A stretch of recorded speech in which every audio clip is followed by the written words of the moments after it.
Okay, so here we go. So welcome to the Human Torus podcast and YouTube channel. My name is Max Harvey. I will be sharing on this channel everything I've been blessed to come across and remember and learn over the past 10 years with regards to human awareness and consciousness exploration and human potential exploration in this very special, magical, unique time that we're all alive in right now. And my intention is to bring light and everything that I can that may be a benefit to others and just share. And I will be interviewing thought leaders, people who have explored their human potential in ways that the majority may not have, and therefore they have a lot to share and bring to the table and help, by example, others. And today I am extremely blessed and fortunate to be interviewing TruthCalkins, who is a multi-dimensional cosmic Taoist health coach. If that sounds right, I hope that sounds right. Or that's my feel. I first learned about Truth in 2010 while watching the Longevity Now conference online, which is an LA live event that was webcast. I watched it from London back then, and I was listening to Truth talk about Taoist Tonic Herbs and tonic herbalism, and in a way that I had not heard. I'd only kind of scratched the surface of the subject, as many people in the kind of raw food craze and world had, or community, excuse me, had begun to do at that time. But Truth went into a level that he went into in depth and expanded on the subject in detail in ways that I had never known before. So it was very illuminating to me and to many others. And Truth's background, if I can give a little brief description of what I know of and have read, and everything I know that you can clarify on if it's so. Truth had a health issue around the age of, in his late 20s, 30 years old, something like this, where he was training to be an actor, but suddenly he had to focus on his well-being, his health, when he had a sort of chronic fatigue symptoms and a sort of Jing deficiency issue that really knocked him back, and he did not know what to do, from what I've heard you say in previous interviews. And so he scaled back his life and lived a monk-like life, and really went inside, went within, and without learnt the Taoist art of Qigong and tonic herbalism, and studied from Ron Teeguarden, who's like basically the West's master herbalist, who has from the sort of baby boomer generation, who brought forth sacred information and teachings from the Taoists, the ancient Taoists, through his company Dragon Herbs. And Truth studied with Ron, and then went on to open his tonic bar, initially for Dragon Herbs, but then his own multidimensional healing portal in Erewhon Market in LA, which was it's a legendary place. If you've ever heard about it, anyone, I never went, but it was, if anyone was fortunate or lucky enough to be there or come across it or hear about it, it was a place of magic and healing, very transformational elixirs and wonderful, tasty drinks. And apparently David Wolf, Truth served David, or made David not served, made, created, and David Wolf a reishi cappuccino in those early days, and gave David a bit of a download about the wisdom of the ancient tonic, the Chinese tonic herbs, that he may not have known about before or received before. And this is what led to Truth then speaking at the Longevity Now conference. This is so I hear, I'm just going on what I've heard in the past, where Truth spoke for about 7 years as a speaker there, and did also worked at a magnetic therapy clinic, and had a health an injury that only he understood after this 7 years at the Longevity Now conference, and he went on a deeper spiritual journey, and to heal himself of something that only he understood at that time. And this can happen to any of us, and does happen to any of us, and only we can know sometimes how to heal ourselves and what the next step is, when conventional doctors and the conventional model just won't fit, is not going to have an answer. So I hope this is an okay intro for you, Truth. Welcome, Truth. Thank you. Okay. And my first question would be about your early years. If you could describe for people like your start in life, and any seeds that were sown that sort of led to you becoming the health coach that you are today. But you're not just a health coach. There aren't many people who have the experience and who have self-experimented in order to gain the wisdom, and also gone into ancient lineages and thoroughly learnt their practices and traditions in the way that you have. I mean, yeah, so I'm just curious about your early years, if you could. Yeah, I had some advantages as far as one day getting into health, or on a spiritual path, or as an artist trying to be more connected to my body as an instrument. Some advantages as maybe a philosopher, because of the freedom of the sort of hippie upbringing at the time where I grew up and where I grew up. I had some disadvantages, though, in society, with my ego and how I felt I fit in the world, in the modern world, in the matrix, if you like. You know, my parents were, my father was a pseudo-intellectual hippie genius, left the Adventist church when he studied other philosophies, and wanted more truth, I suppose. And that was one reason why he labeled me with my name. I didn't make it up.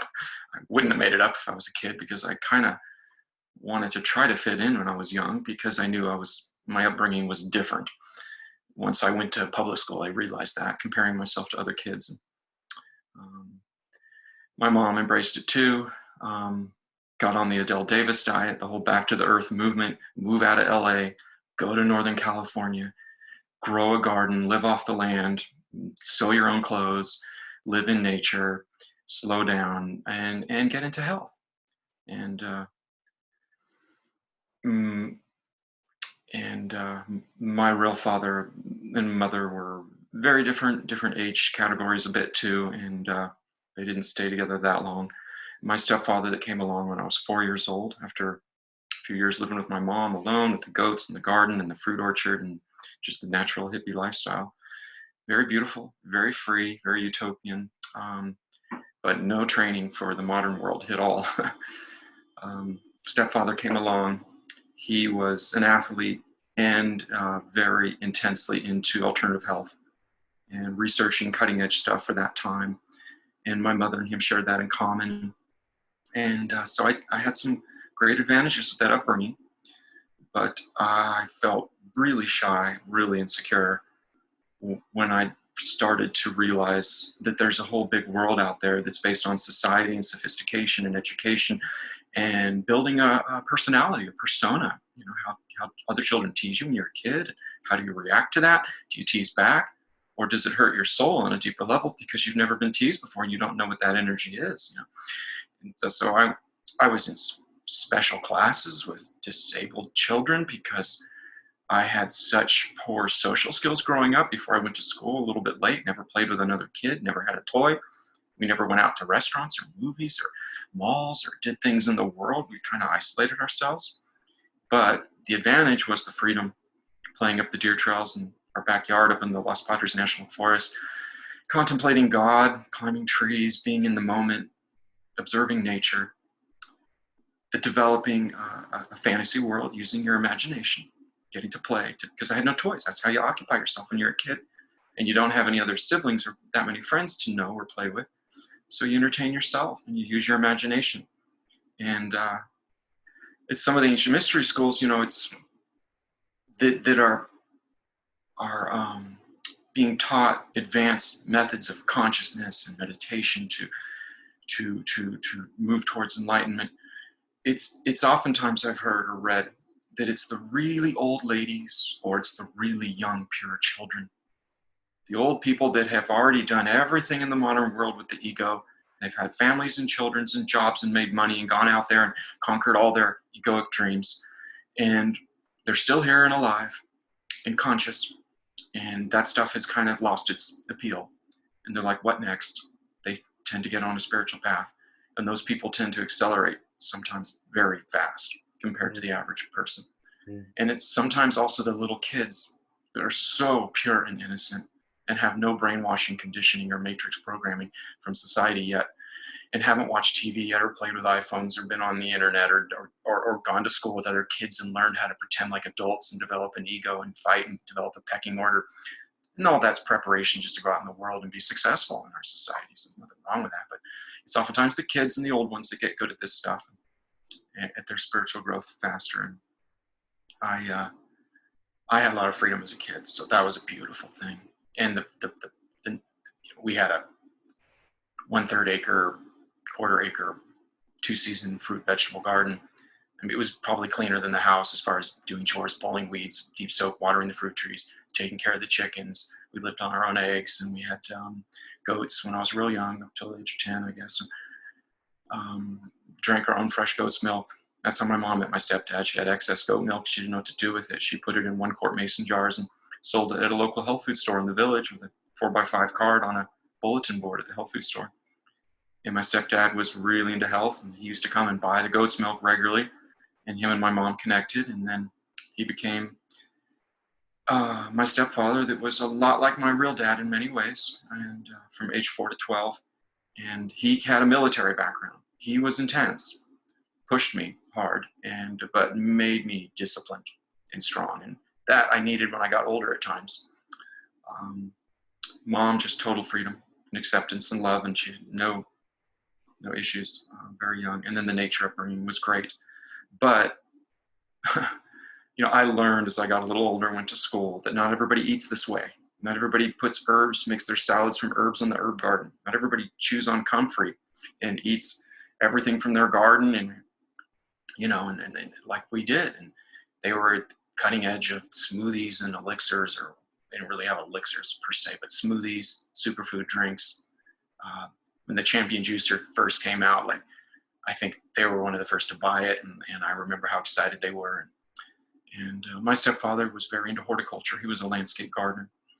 And so he was really into plants. And he taught me how to hustle, how to work hard outside, how to dig dirt, and how to plant things, and how to build a barn, and with my hands, with a hammer and nails. And he thought I was too skinny as a kid. He made me lift weights when I came home from school as part of my chores before I'd go, take care of the animals in the garden. And blah, blah, blah. I had to do hours a day of chores as part of the family contribution, no allowance, just to support the family, for the roof over my head and the food on my plate, as he would put it. And then when I'm done with all that, I could go out and play with my friends or go play out in nature or whatever I was into at the time. And but their total faith in nature, we only went to doctors when we had to. When I broke my arm finally, when I was, 10 years old, they gave in. They took me to the local family doctor, because I had to get it set and get a cast. Otherwise, never went to doctors. They believed in nature for everything. And maybe too much so, because there's times when you do need to go to doctors, but they were really into what they were into. And I grew up and observed them, and I observed the rest of the world as I learned it from going to public school. And I observed my friends as I got older, what they ate, how they lived. It was very different. And I did grow up with the firm, deep belief that I knew nature had power. It could, if you fully embraced it and got good at harnessing the forces of nature and applied it to your life and your health, that you could probably achieve anything if you got good at it. As far as human health, spiritual growth, longevity, performance, athletic performance, aging, that was just their firm beliefs that my dad, especially my stepdad, really had strong. So it rubs off on you when you're young. You know, I read once what the Catholics would say: give me a child until they're 5 years old, and we can make them a Catholic for life. Because they understand that before age 5, the child's brain does not know how to discern between what's right or wrong or good or bad. It will record what information is offered to it from its environment.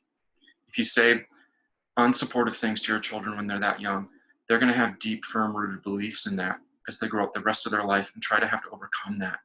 If you give your children a lot of love and encouragement and knowledge and diversity and support and let them know that they're source energy in a physical body and they can grow up and do anything, like the Abraham Hicks stuff would say to their kids: welcome, greetings, little one, to planet Earth. You are source energy in a physical body. There is nothing you cannot be, do, and have. Go forth and give birth to rockets of desire through sifting through preferences of data on this plane of demonstration and create your reality, basically.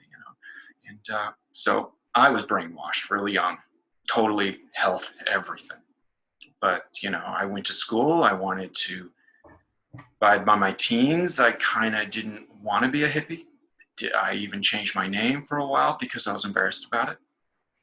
And I wanted to try to get good at the matrix, get good, become more sophisticated, get more educated, travel the world a bit more, get a job more in a city, doing a white collar, clean type of job, like a graphic designer I ended up doing for years, and not be a landscape gardener, not be out in nature all the time. I did that growing up. I played with it. It was a wonderful thing at that time. But, as you're growing up as a young adult, the grass is greener on the other side of the fence, sort of thing. You're looking to explore all aspects of life. That's how we grow. So I ended up in cities, working on computers, and getting into technology, all the opposite things I didn't really like as a kid. And it wasn't until I got really sick, and then I went to doctors first because I thought they would be able to fix what I had, but with my chronic condition, they couldn't. And then I had an art form that meant a lot to me at the time. I thought spiritually it was the meaning of my life to express myself, the human condition, through my method acting as an artist to help the world in that medium. And when my art was taken away from me because of my health conditions and doctors couldn't help me, I had no choice. I just, I racked my brain and I thought, I have to fix this. What can I do? And I knew I had a very unusual upbringing with a deep rooted connection to nature. And I thought, Truth, you have to go back. I was like, it's going to be hard work to give up regular food. You have to do the work. You have to give up all your addictions to modern society. You have to live a totally different way.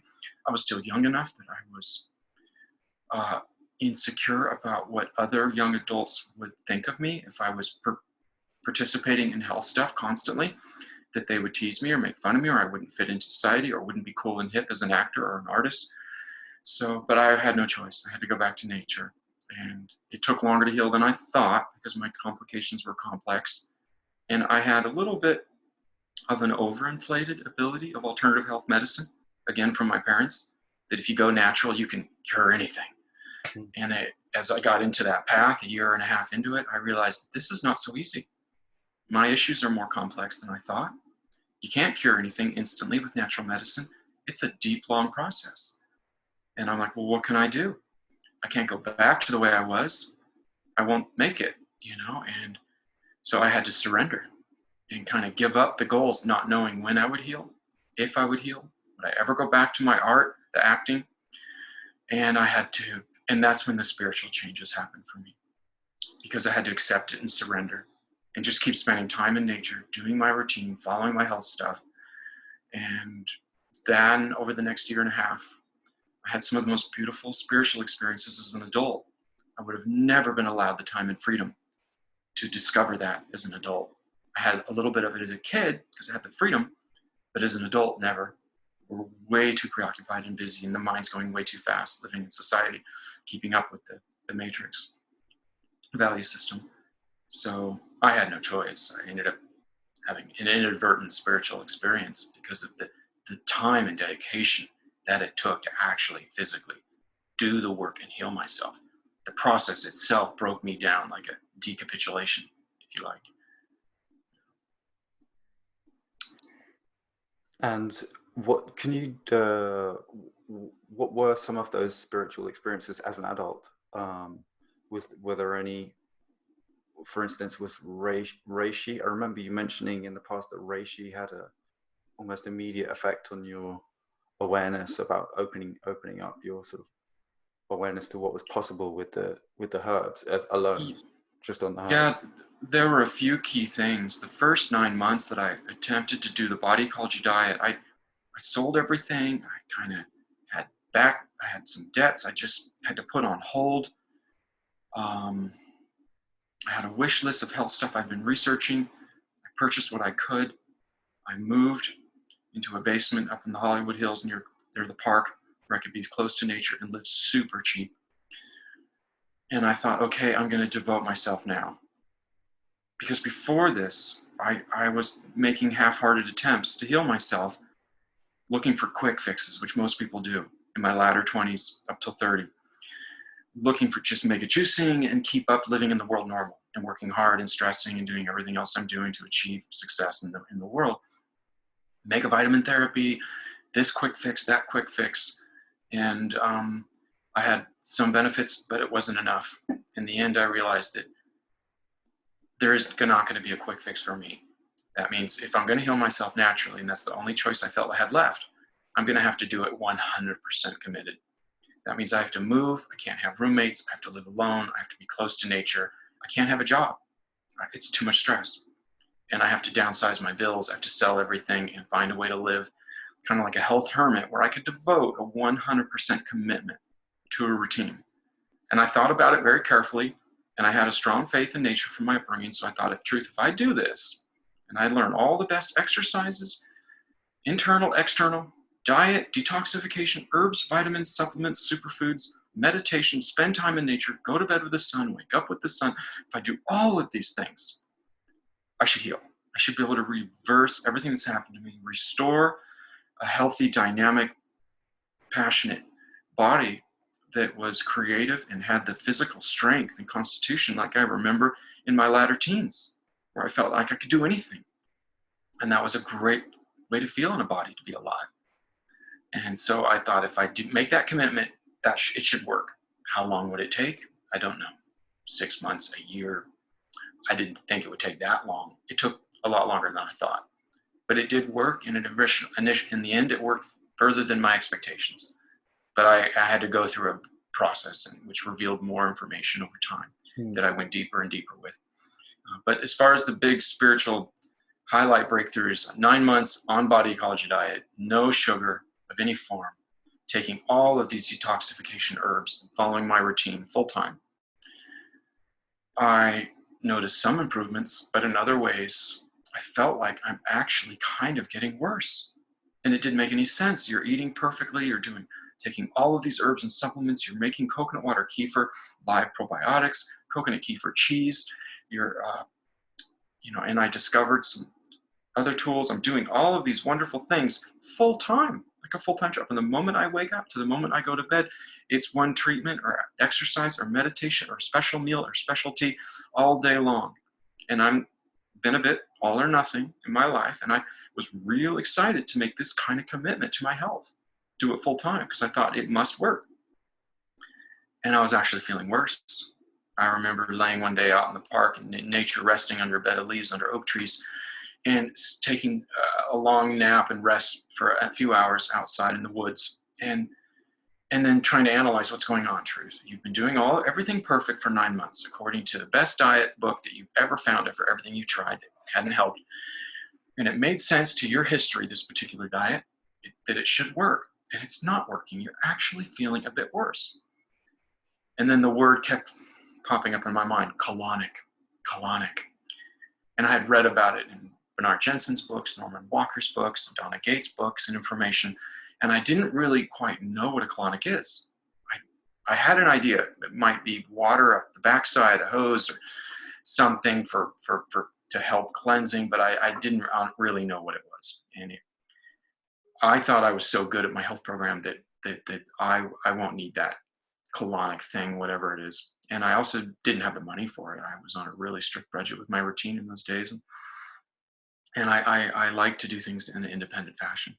I was trying to do as many things independently on my own and not need providers. At this point, the changes that were going on for me were pretty profound. If I even went to a yoga class with regular people that have their kind of energy and consciousness of being in the matrix with their tight spandex clothes and their day planners and cell phones and talking with one another and gossiping, and they're all happy, they're having a great time.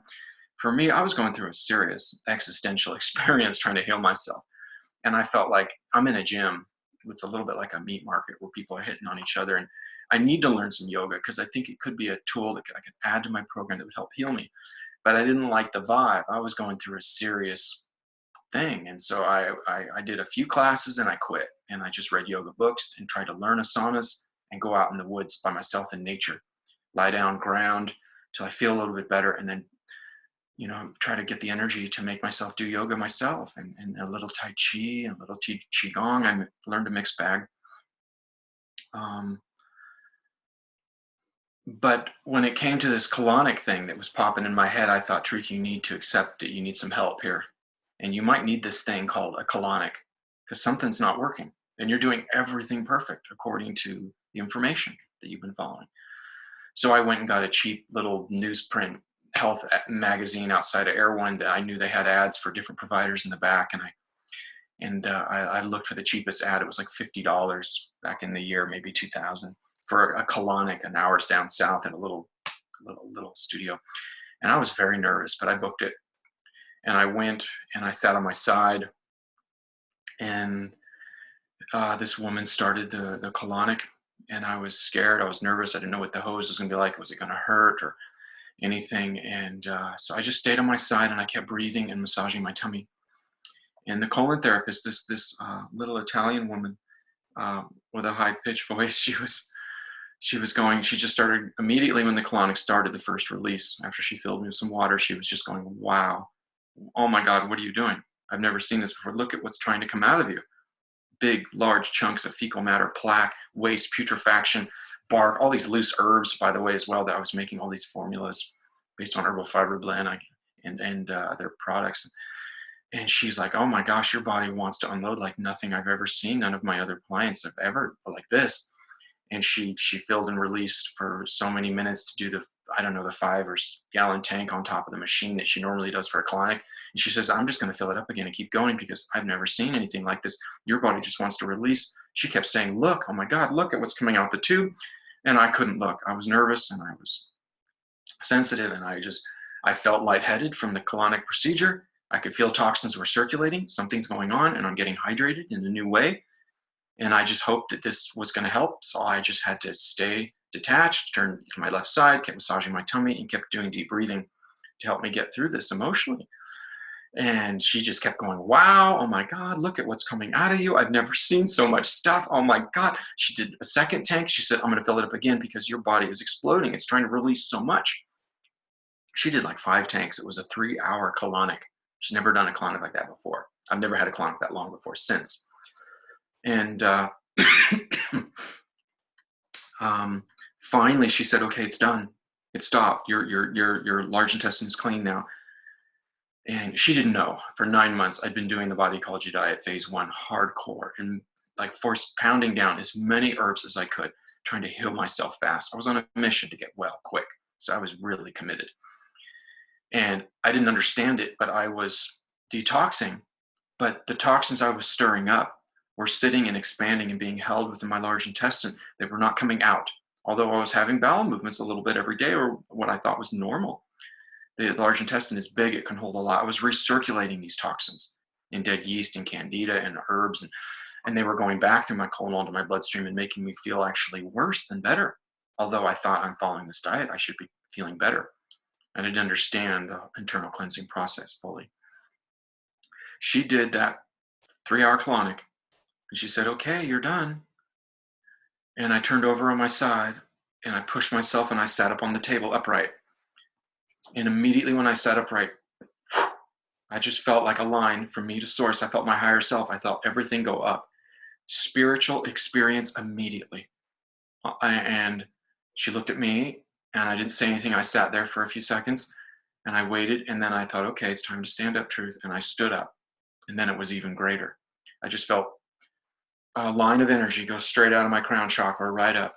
I felt still, completely clear, totally in the moment. I felt an omnipresence. I felt what I would call now a Christ consciousness, absolutely.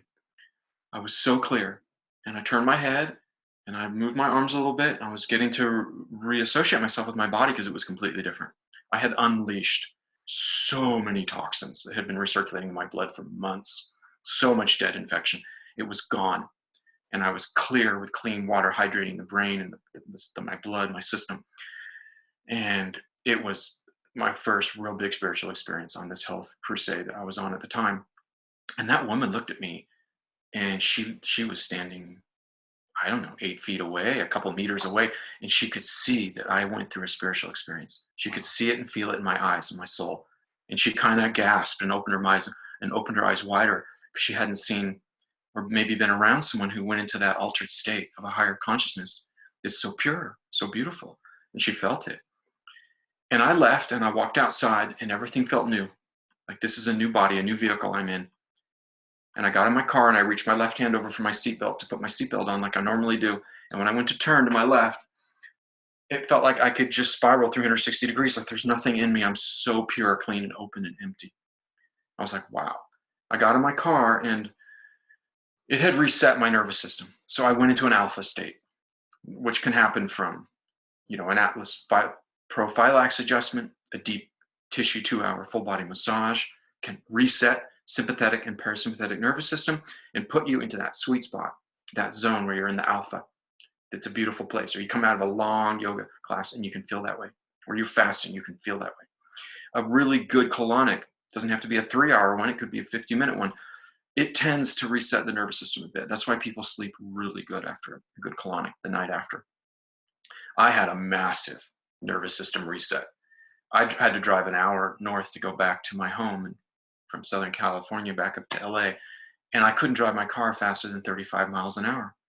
I feel I could not stress. The fight or flight was completely gone. I realized the toxins, the dead candida recirculating through my body had created a state of fight or flight. My immune system overworking, dealing with all the issues, the allergies, it puts you into a fight or flight state. It was gone. I was reset. I had to pull the car over as cars would accumulate behind me and just let them pass, because I could not talk fast, walk fast, move fast, or drive fast. I was in an altered state, and it was a beautiful spiritual experience. It took me a long time to drive home.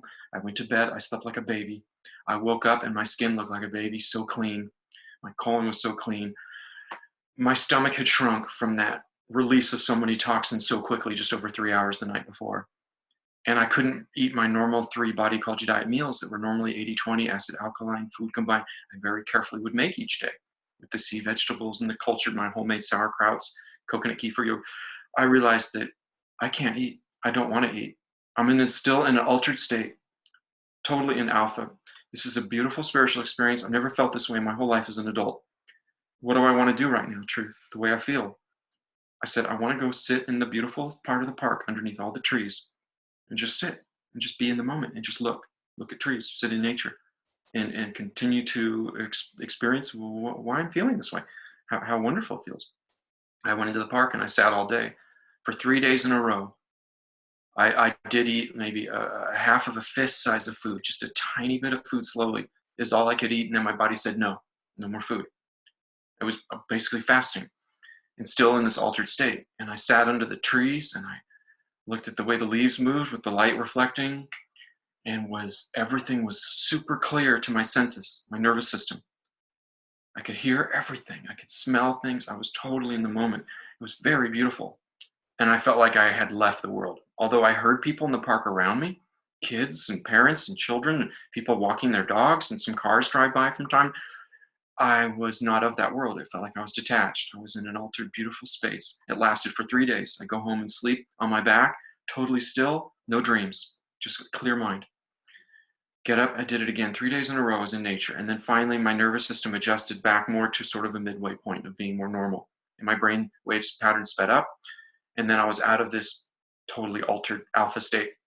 And my appetite came back, and I started eating 3 meals a day. I went right back to my normal program. That was my first real spiritual experience. Then I did a course of colonics. And I did the David Webster, the Whitkit implantation technique, where you use a prebiotic profloral whey in all of your colonic water. Which I'm not sure that's legal anymore now in the US to put things in the colonic water, but I think it was back then. And you keep putting fertilizer for acidophilus in your colon. I did 1 or 2 colonics a week, and I did, 10 of them. And I started eating more and more probiotics, cultured foods, BioK pluses.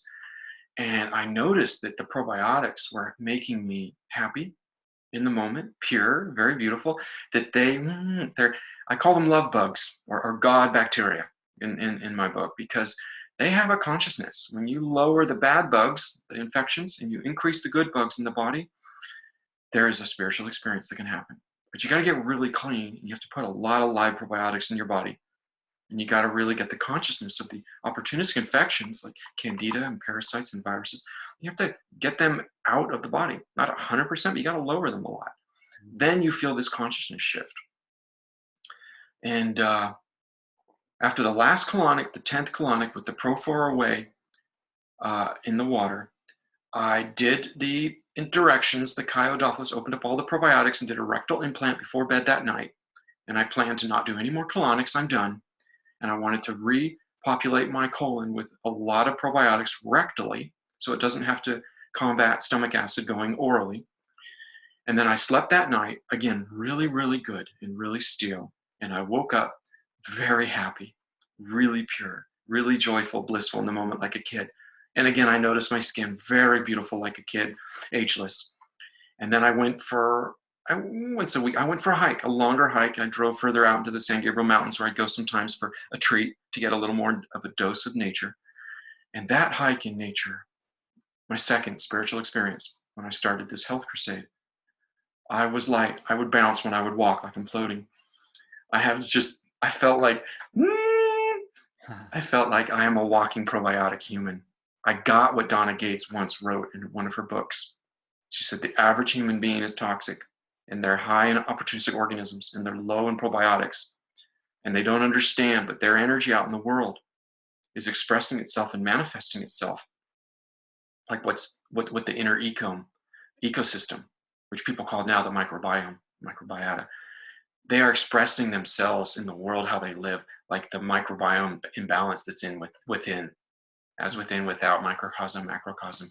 So if you have opportunistic organisms that are high, they're selfish, they're opportunistic.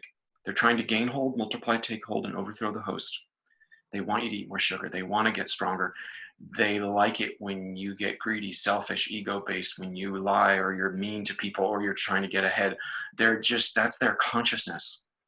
Okay, and when you get rid of them and you clean their home where they all live, you really clean the colon like I did, and then you repopulate a lot of the microbes that have the high consciousness, that are close to God, are probiotics.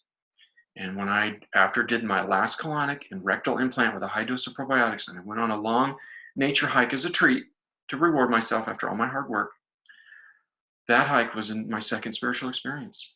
I felt like what Donna said. She said, when you clean the system out of the opportunistic organisms, put back the evolved species of probiotics at sufficient levels, not only does this help you heal autoimmune conditions, candiditis conditions like I had, which contributes to chronic fatigue syndrome.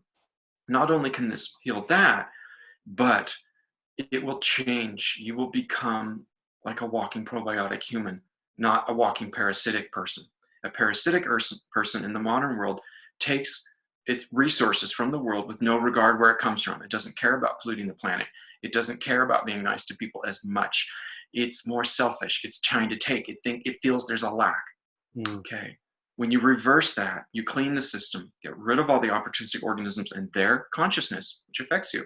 And then you load up on all these evolved species of probiotics. And you're a walking probiotic human being. And you feel their consciousness. And I felt it that day. I felt it big time. And I felt nothing but every human being I'd come into contact with. I felt like a jubilant, loving child. The energy's beaming out of me of probiotic energy, and I want to help them and give them, because the probiotics want to help the host. They want to help the other probiotics that are in their colon. They want to benefit the entire host, produce vitamins and nutrients that's good for the entire body. They want to protect the host from bad germs and microbes. They want you to live long and be happy, and they want you to express your higher truth of joy, unconditional love, and higher consciousness. That's what the probiotics are in alignment with. I felt that when I saw animals like a dog on the trail with a hiker. I had a profound love for it. When I saw trees, I had profound love for nature in a new way that I hadn't had before since I was a little kid. And when I saw it, it was a beautiful thing. And then I got it. I got what she talked about. I'm now a walking probiotic, acidophilus human being. That changes the way I think, I operate, my modus operandi, my ambition. I don't feel like there's any lack. That the probiotics are giving me everything. I have so much it's spilling out of me. I just want to give it and love others. And you feel like a probiotic Mother Teresa. I don't know. Just, it makes you want to give. It makes you love. That was my second spiritual experience. My third spiritual experience, I'm trying to go fast here. I don't want to waste too much time, was definitely reishi. You've heard me talk about it before. I did discover the 3 treasure tonic herbs initially I discovered ginseng from self-research. Racking my brain, starting my health program, fully committed, I thought back to my memories as a kid when I was around my parents that were so knowledgeable of health. And I thought, Truth, what else is there? What else is there? And I remembered one herb. I thought, okay, I'm doing the diet. I'm doing the probiotics. I'm doing the detoxing. I'm spending time in nature. I've learned some Tai Chi, some Qigong, some yoga. I'm out in nature. I hadn't learned to meditate yet, but I thought, okay, all this is good for me. I bought a magnet pad because I researched magnets. I mean, I was new to the internet in 2000 because it hadn't been out that long, and I could go to an old colleague workplace and they would let me use the internet and do health research. And I'd print out reams of paper on their printer and take it home and add it to my library of health books. My journey to self-research, find ways to improve my health and heal.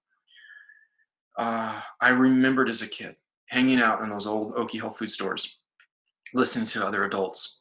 I remembered one herb stuck out as a key, ginseng, maybe one of the most famous tonic herbs in the world, a famous chi tonic.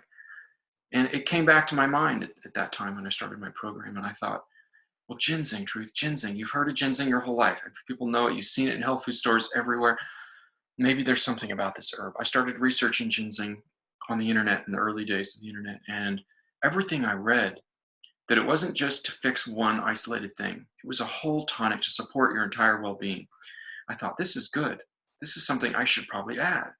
So I started researching ginseng, trying products, even ordering wild hybrid ginseng seed stock and 3-year-old rootlets that I transplanted and tried to grow, and it died. But I fell in love with this herb, ginseng. And the more I kept researching ginseng over those months, I found some research that said ginseng is just one of these very super special tonic herbs that you could take every day of your life to increase every aspect of your life. It's just one. There are 20, 30, 40, I don't know, there's multiple super tonic, 3 treasured Taoist tonic herbs that were also equally as revered as ginseng. And then I was like, okay, I'm onto something. I have to learn about these other herbs. And that was when I discovered Teeguarden Herbal Emporium. Dr. George Lamaroux, he was a senior herbalist there. This was a store that Ron Teeguarden had initially started and then left. And other great herbalists like George Lamaroux, Roger Drummer were running it then. I found that place by accident, ironically, at the same time when my car broke down once and I had to walk for gasoline. And it didn't break down. I ran out of gas driving too long. I found this store at night and I couldn't believe it. I'm looking at a wall of glass with reishi mushrooms and wild ginseng and herbal posters, and it looked like there was a big Tibetan Buddha in there or something. There was like, it looked like a sacred Taoist church in there with all these herbs. I came back the next day when they were open at business hours. I walked through slowly, felt I was in awe. All of this stuff. I looked their catalog. I read the catalog. It's given a very good but simplified version of the three treasure philosophy, what tonic herbs are, what these energies are, Jing, Qi, and Shen. And I felt like I was on holy ground, and it was a beautiful thing. And I thought, okay, this is where those other tonics are, besides ginseng. Went home, I read the catalog, read every herb. I could only afford maybe $30 a month on a new supplement for my program in those days. So I picked a three treasure formula and I started taking it. I read each herb in the formula. It had maybe 10 herbs. Continued my whole routine. And I thought, okay, Truth, now your program's going to get better because you're building your treasures. You're adding these tonic herbs to the body ecology diet, to these fermented foods, to the detoxification, the probiotics, everything you've done. And I was very happy to make that discovery. And then a year or so later, I discovered Ron Teeguarden store through more internet research. Then on the other side of LA, because I was on the east side, and on the west side near Santa Monica, that there was a dragon herb store that was like Teeguarden Herbal Emporium, but it was different. They had different formulas, but it was the same thing, three treasure formulas. So I went there, started to investigate. I made friends with Dean, Romania Dean Thomas, and he could sense I was real quiet. I was very shy, and I was a little different. He didn't know I was living like a monk in those days, but and at that time I had a morning tea recipe where I bought dragon herbs, straight astragalus, straight reishi, straight gynostema, straight cordyceps. That was it. And I'd open one capsule of each of those herbs. So when you buy a bottle of 100 capsules, that'll last 3.5 months. And that was the only way I could afford to take these herbs because I wasn't working. And so every morning I'd just warm water, open one capsule of these herbs and stir it. I would think about each herb. I'd read about its mysterious benefits and everything. I'd drink the tea as the sun's coming up, and then I'd walk to the park under the tree, do my Qigong, mindfully breathing in the dantian, doing my meditation in motion. And I felt the herbs a little bit, I think physically. I felt a little clear or more relaxed, or I felt a little circulation, a little blood flow. I mean, it was subtle though, because at the dose I was doing. I kept that up for months. And as I got to know Romania Dean a little better, he said, you really have to try and increase your dose of reishi. He said, it's good what you're doing, your tea, and you're learning about the top super tonic herbs. But he said, reishi stands out among the other tonic herbs if you get good reishi. You can get access to good reishi. It can do things that the other tonic herbs cannot do for spiritual growth, for your immune system, for your adrenals. And I listened to him for a while, but I was really regimented and strict on my financial expenditure that was really limited, my herbs, how long I had to make things last. I wanted to be consistent, take the same amount of each thing every day and do it long term and surrender to that process. But he gets his one morning when I was making that tea, opening those capsules, Dean's, he said, Truth, one day just he said, you got to take 3, 6, 9, 12, up to 15 capsules of reishi a day just for a while. He said, just stop the other herbs for a little bit and, buy more reishi and do an experiment. Take a higher dose for a shorter time, because this is good dawnwood reishi that he had at the time there at Dragon Herbs. And he said, and you need to try that. And I resisted for a while. And then one morning I thought, okay, well, Truth, I mean, you're not gonna die if you break into your reishi stores and open up 4 capsules at once, 5 capsules at once, and even though you're going to run out of that bottle quicker than the other bottles. And I still had some PTSD. I get nervous or worried about running out of supplements and being able to afford my program and being able to continue to pay my $400 a month rent cash under the door from my hermit landlord, who I really never saw in those days. After the debt I went through, the stress with chronic fatigue, trying so hard for my acting career, I even had some panic attacks at times dealing with all of that stress.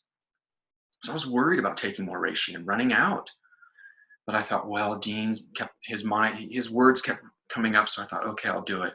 I'll open 4 or 5 capsules in the tea just once this morning, just once. And I thought, I'm being courageous here. This is like being brave, because I didn't like to change my routine too much. I stirred that tea. It was a little blacker, the color. I went to taste it. It was a little more bitter. And it was the same thing. Max, it was the same experience. After one gulp of that 5-capsule reishi tea and about 8 ounces of warm water, 250 milliliter, I just went like this. It went straight up. The energy just, like something came right out of my crown, a line, and I went still, and time just went, boom, it stopped. And I couldn't move. I had to sit there. And then I remember my conscious mind thinking, oh my gosh, what just happened? This is reishi. I'm in the moment, totally still.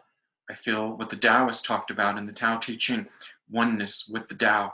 The Tao is that which you cannot talk about. It cannot be named.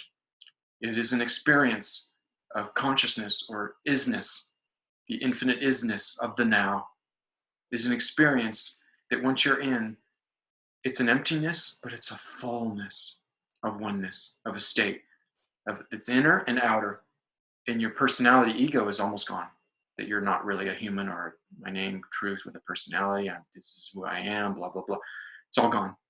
In the Tao, in the moment, completely still, I felt the nervous system shift. Sympathetic, parasympathetic. My nervous system was completely still. Like every cell of my body just held its breath, stopped motion, stopped time, and just said, let's be still. Like I was frozen. And I felt tall, and I felt clear, my eyes open. And I was like, oh my gosh, this is so beautiful. How come somebody, after all the chronic fatigue, the stress, the panic attacks, how come somebody didn't tell me this? My entire life, like for 30 years, I've never learned that there's this herb called reishi that can do this. How could you ever even want Ativan or Zoloft or Prozac or just deal with anxiety or stress or anyone on a spiritual path, or me in my years as an actor? I was a sensitive person. I did a lot of method acting work with some of the best teachers in the world. And I fell in love with the method acting because for 3 years before I ever did scenes or monologues in the acting classes I went to, I got lucky. I found a very rare teacher in the late 90s when I was in my 20s. And we did sensory exercises, method exercises, meditation, Alexander technique, light meditations, effective memory recalls of traumas from our past, recreating a room or childhood experience through the guided meditations the teacher would do. We did this for hours a day in a dark theater, a couple times a week for years before the teacher said you're even allowed to start to act and do scenes or monologues. Because most people are so brainwashed and conditioned what they think acting is that they'll fake act. And they'll go to their ego, their personality, they'll pretend act. They're not connected to their inner being, their instrument.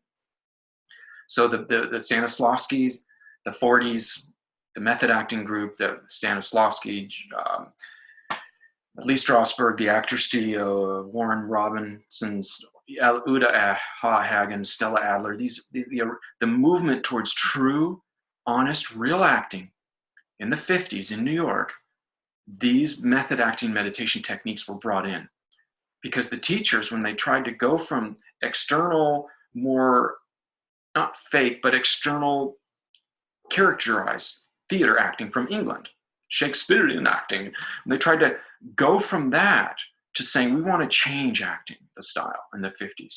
We want people to not act. We want them to be in the reality of the moment, doing and living, experiencing, be truthful. Because we've seen all the character acting stuff, it's getting boring. We want to create a new style of acting. And the organic, truthful movement of acting was born. And then the teachers who tried to teach this, the Russians started it, the Stanislavski technique.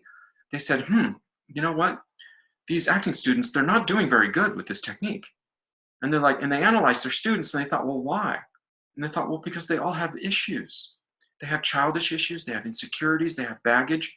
When I try to ask them to stop using their external mechanical techniques of theater acting and just sit and just be in the moment and respond to what you see, what you feel. Hi, yeah, I'm Truth. Okay, nice to meet you. Okay, and just be, to strip them down and make them do that on a stage with lights and people watching them and cameras. their self-consciousness, their egos, their insecurities with childhood, their abuse with childhood, or their lack of love. All these things come up and they try to cover and protect. They can't strip down and be bared open raw to do true, organic, truthful acting movements. So the Stanislavski teachers from Russia, they realized that every human being has so much baggage and crap and issues that they can't act this way. And they thought, well, we have to develop therapy, techniques to break down their childish issues, all their insecurities, all their traumas, all their fears, break them down layer by layer over time, strip them open raw, naked metaphorically, to become a new vessel and instrument. And now they can learn the playwright's words, the moment before, the third wall, the environment that the playwrights dictated that they can go in and be in.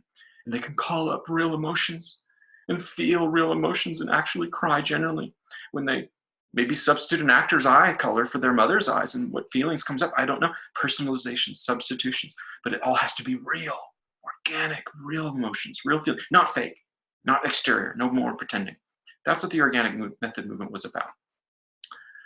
I got lucky. I found a great teacher who was trained in this. She was really good at it. She was also a spiritual woman. She had an Indian guru. She would go to India a lot. She would meditate before every time she taught a class.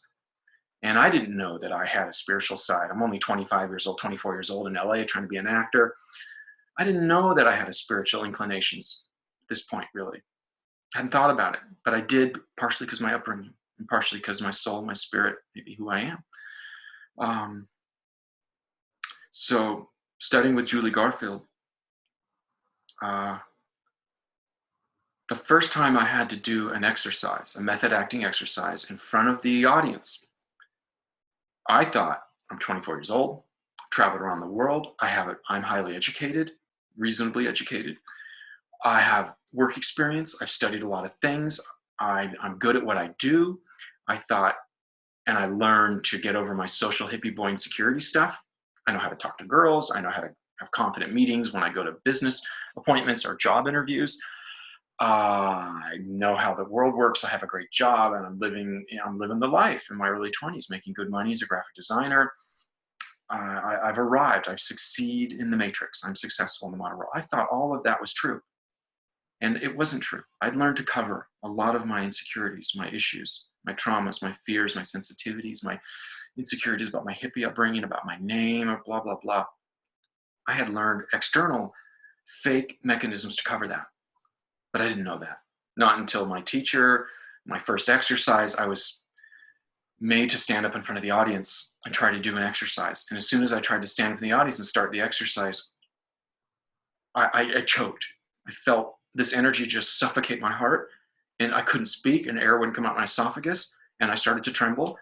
And it was the same insecurity feelings at age 15, 10 years prior, when I tried to take a speech and drama class in high school as an elective, just for the fun of it.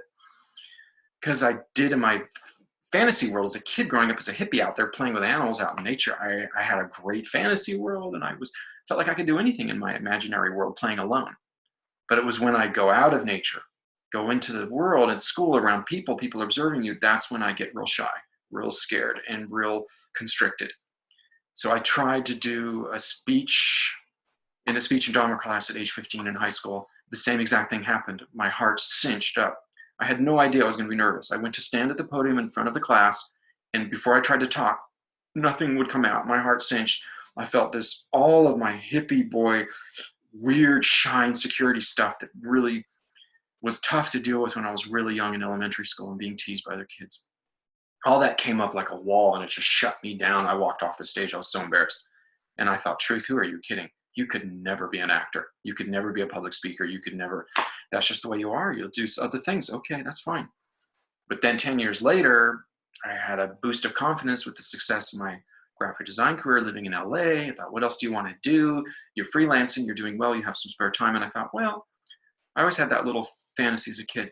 Maybe I'll take an acting class for fun on the side, just for fun, a little spare time. Not going to tell anybody. I was a little embarrassed about it because I thought the acting thing in LA was kind of superficial, in vain. But I still had a desire from my childhood, my fantasy world, to maybe explore that. I took this acting class with a hardcore method acting teacher. She made me do a discipline.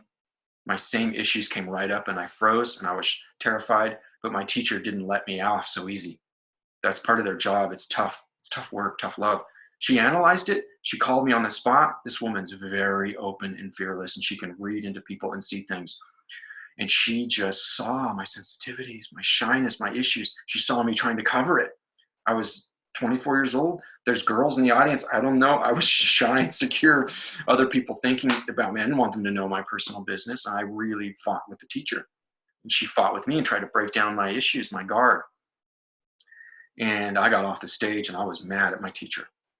Like a few other students who walked out swearing, because she would break some people down in the chair through self-analysis until they start crying because their issues come up, and then they run out of the class and they quit and they won't come back because they're so terrified. They were tough, the method acting teachers. They do that in the beginning because they're trying to break you down with all your conditioning, all your bullshit. Mm-hmm. And I was about to quit the class. And then I remembered some of the tough love from my stepfather who was in the military that made me better as a human being, even though I didn't like it at first. And I thought, Truth, maybe you better stay in this class and try and break through this. There might be something good for you. So I stayed. And then I didn't like it at first, but I tried to surrender and not think and just follow the instructions that she tells you with every exercise. I realized I have to give up my ego when I walk in the door of that acting class. You don't know anything about acting, Truth. You can't act like you do. You can't fake it. You can't cover. You can't fight the teacher and defend. There's no way. She's a master. She'll kick your butt. So I figured it out. I started to try to surrender. And then I had less conditioning to break through than the average kids because of my upbringing as a hippie kid and all that isolate. That's where I had an advantage. Instead of years in method acting class trying to break through their crap, I had a breakthrough at the 3 to 6 month point. And I started to learn how to completely surrender my conditioned self and go inside and connect. And then I could get into the moment with these exercises. I had incredible things. And my teacher was really blown away with me. I realized I had a gift. And I did that method work for 3 years. And I healed all of my emotional stuff by doing that. And I fell in love with the process.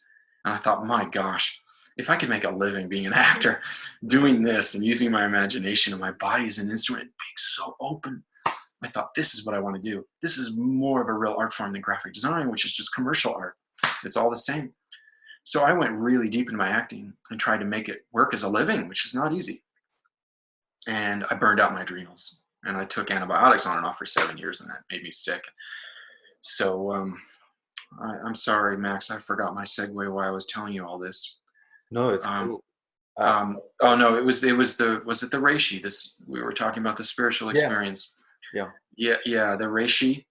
When I went into the now and the Christ consciousness came up the first time I took reishi that way, I also realized that this is the ultimate herb for an actor, for a true artist who wants to channel a higher source of art that's coming from source and just be an instrument for that, a conduit.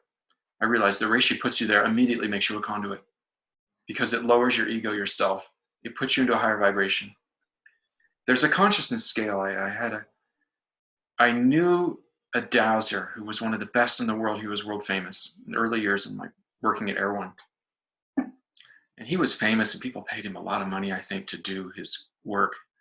He had rods and he could also self-douse without the rods. He had a technique. And I could tell him my father's name and he'd know everything about him. I mean, it was amazing, this man. He told me issues about me, like how much fungus I had in my body. I could have died.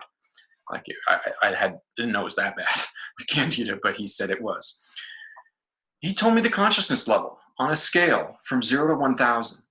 Jesus Christ being at 900 before ascension, when he was a 6-dimensional being, healing the blind and cloning the bread and fish through the quantum field and feeding the 5,000, blah, blah, blah. And there's a scale, and I forget the name of this scale. I wish I knew it because I think there's a famous book that the author describes this scale, and that you can learn how to rate where you're at with your level of enlightenment or consciousness based on this scale. And he said my father was my original father, my birth father, was like 175 or something on the consciousness scale, like the level of a good politician maybe. So my mother was like, gosh, I don't know, she 80 or something. She was low. She was a simple person, but doesn't mean you're bad. She was a beautiful, pure, innocent person with slower consciousness. And then he said, you're a little higher, your consciousness. He said, you're 300. which was higher than the average, a bit higher than the average. And then he stopped and he goes, but wait, he says, when you take reishi, he says, you're 400. That's a substantial jump. That's a lot higher than the average people in society. And I was like, wow. Reishi raises consciousness. But I also knew, as a method actor who had worked with some of the best teachers in the world, and I had broken down a lot of my stuff, and it had transformed my life. Because after a year of method acting, I mean, I was fearless. I could talk to any girl in a bar in my 20s, which I could never do before. I could go to any interview meeting and be fearless. I could express I had so much fun in auditions. Normally, as an actor, that's the most nerve-wracking thing, is going on cold call auditions for commercials or movies or TV show, whatever, and you stand in line with all these people, and you've only got a minute or two with casting directors that are serious. And they got a camera on you. And I could just go in. My body was emotionally, my muscles were so worked that I could do anything. I could do anything emotionally. I could create anything. I could use any personal, and it was fun. Every audition was fun because I was like a kid just playing with limitless creativity, no insecurity.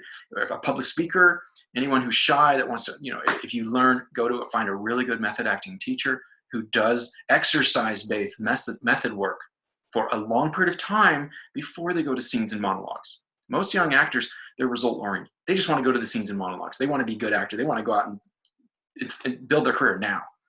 But you can't do that. You got to go through the process of the work first and really tune up and open up your instrument. I realized when I had the spiritual experience with reishi that this was the herb for artists. This was like, if Picasso had this, or Van Gogh or Monet, they might not have done such cathartic stuff from there. Because it's a higher consciousness of art, but you're a pure conduit when reishi puts you into that altered state. So that was a spiritual experience. The 5 rights, I better finish on this question because I'm spending so long. When I tried all these internal exercises 3-4 hours a day as part of my routine to heal myself those 3 years when I was like a monk. And, I wasn't making any physical improvement from all that internal exercise. It was good for my mind, for my breath, I think, for my shen, but nothing for my physical chronic fatigue for my body. And then I found the book, Ancient Secret of the Fountain of Youth, at the Bodhi Tree in Los Angeles one night. Got lucky. The book just kind of popped out on the shelf at me. I took it home and read it from front to back, and I was blown away with the story. I didn't know if it was true, but I wanted to believe it real bad because I was prematurely aged with chronic fatigue. And I wanted to be like the colonel in the story in the book that would regenerate himself and stop aging and be able to do anything. So I started doing the exercises real hard. I got up to 15 reps twice a day, not yet 21. 3 months in to my experiment with the 5 rights, and I had a Kundalini experience that kicked in that was so powerful. And suddenly I thought, okay, Truth, you only have 18 hours a day for your program, your herbs, your meditation, your supplements, and I'm trying to divvy up my time to the things that are the most lucrative to get the results I was after. And I thought, 4 or 3 hours a day of your Tai Chi, Qigong yoga, it's not worth the effort because you're not getting the results after a year and a half that you thought that you're looking for. But the 5 rights, just in 3 months, has surpassed that on a quantum level. Like, it's ridiculous. So I'm going to just quit all that other internal exercise. I'm going to get better at the rights and learn more. I had a few different spiritual experiences over the next 3 to 6 years of being mostly like 98% celibate, taking Jing herbs to build up the Jing, and doing the 5 rights. And if you're not leaking Jing and building Jing, the 5 rights can build more at the base of the lower chakras, work it up each cavity till the higher centers open. And then some of the really profound spiritual experiences happen. And then the advanced deer exercise breath, which is a Kundalini meditation breath, that was the last kind of spiritual experience. And then after, I think, 6 years, when I started my program, on body ecology, no sugar, all the infections gone, massive amounts of probiotics in my clean body, sleeping on now a unipolar magnet bed when I learned the truth, in an EMF Faraday cage I had back then that was grounded, and doing the 5 rights twice a day, and not leaking Jing, and taking these tonic herbs, the highest quality. When I put all that together and the advanced air exercise Kundalini meditation, that drives cerebrospinal fluid in the brain opens up frontal lobe within minutes, and it's very powerful. When I had all that going for me by 2006, 6 years on my program, I realized the truth. You're no longer a normal third-dimensional human being like you were aware of who you thought you were your entire life. Because I can run faster just thinking. For the fun, if I run a 100-yard dash, I used to run track in high school when I won medals in the late 80s when I was in high school. I was good at running, and I enjoyed it. It was kind of a release for me, a connection. And but I hadn't done it in ages, and I'd gone through this whole long chronic fatigue period. And I felt so good. I thought, just for fun in the park one day on my lunch break, I'm going to run a 100-yard dash sprint just for the heck of it. And I realized that just my consciousness, my thought, can make my body do things that it could never do before. I'm not even training or in shape or trying to be, and I can run faster than I did when I was winning medals, you know. And I realized that I'm working on a different level. There's something about me that's electric, that's multidimensional. There's an energy about me, an aura. My chakras are open. And the last tool, actually, after the advanced air exercise, is the Building the Cloud meditation by Saint Germain. That I learned early part of 2007. It took a month of 18 minutes twice a day meditation, morning, night, reading the book, not knowing if the cloud is real or not. It's all fictitious, but it sounds amazing. I resonated with Saint Germain's teaching of this meditation. And then after a month of practicing it, I felt nothing the whole time, just mechanically trying to construct the light particles as he instructs in his book. And then, boom, the cloud came on, the Kundalini experience, all the vibration happened, this light, I came up with my eyes afterwards and everything's glowing. And I was like, I accessed the cloud. I learned, whoa, it turned on for me, it downloaded.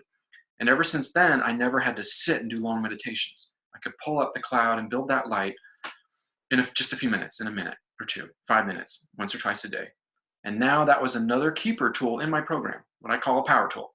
I stayed on BED, I stayed on high probiotics, I stayed on 3 Treasure Tonic Herbs, I stayed on the rights, I reduced leaking Jing, and I did the advanced air exercise, just a couple minutes of that meditation for 5 minutes every time after the rites, and then I'd go into the cloud meditation for another 2 to 5 minutes, and then I'd be glowing. I could feel the light all around. I'd go back to the tonic bar to work, and then I could never get tired. I realized I'm a multidimensional being now. I'm not the average third-dimensional human that picks up energy from clients. The old days, I used to get picked up energy from the customers, and the energy ties and the cords would build up and up and up, and they drain me. They're sucking my chi. And other healers would tell me, truth, you're giving too much. You've got to take breaks. You got to cut the cords, like the pranic healers taught you, and remove their energy. They're draining you. They're sucking on you. It's going to age you. You're going to get sick again if you try to give this hard. I was very passionate about the work I was doing. And I was trying to teach everything I had discovered that was healing me to my customers and help them if they were interested, or just make them cappuccinos or whatever they want. But I was holding a higher energy and I had a lot of experience. So I gave hard. I worked hard. In the early days, I did tap my Jing. It drained me because I wasn't yet multidimensional yet. In 2004 and 5, I would, and I could feel some of the depression or chronic fatigue come back when I would get drained, when I drained my Jing too much, my adrenals too much. And I didn't like that. But then by 2006, it happened. After it took doing the 5 rites about 1.5 times per day on average. One day I do 2 sets of 21, one day 1 set, and doing the meditations and the cloud. For me, it's just my story, and staying on the diet and the probiotics and the herbs. It took doing that for like another 3 years. I felt some things, but I didn't know it was going to get this good. And then suddenly something clicked. I activated, and the energy came up, and the chakras changed energy, and I felt this lightness when I walk. I felt the tingling in my teeth when I tense on right 5. When I would stand in front of or talk to like another spiritual person at the bar, a customer, just a quick interaction. My third eye would go off like a magnet. It just starts vibrating and tingling, all kinds of different Kundalini symptoms that I knew my body's changing spiritually. But once that happened, there was a lightness about me. I never, ever got tired. I could work all day and not even think about food, not think about going to the bathroom, like Amma or something, just go nonstop like a channel. And this energy was around me, and I never got tired or picked up dark energy from customers. It didn't matter how high or low their vibration was or how much they connected to me. I blew it all off, and I cleared my own space because my energy was so high. And that's when life got fun. because now nothing could lower my vibration. I didn't need as much sleep. I slept faster. I had boundless energy. I had unconditional love for every being all the time. It was fun. I had so much extra energy that I could do what I want after work in my spare time and stay up late and do things. And that's when I realized the truth. You're not a third dimensional human. You were your whole life for 35 years. You're kind of like a part extraterrestrial angel that's operating on a higher dimension, but still interacting with the world. And I'm just playing now. I'm no longer a part of it. It can't take me down. And I realized stuff that I had studied with some channel books through a healer I met, Delilah, in those, I don't know, 2003, 4, yeah, 2003. Okay, I'll try to go quick with this. Probably the first channel book I ever read at the spiritual bookstore back in Los Angeles at that time, called The Bodhi Tree, that was amazing. I picked up an Elizabeth Clare Prophet book on the power of the spoken word. It was channeled by Saint Germain. I think this was the first channel book, and they say channel books are encoded. When you read the text, it downloads light, it changes DNA. I didn't know that. But I found that book, and I thought, but I had heard affirmations could help you. I thought, maybe, Truth, you should add affirmations to your program.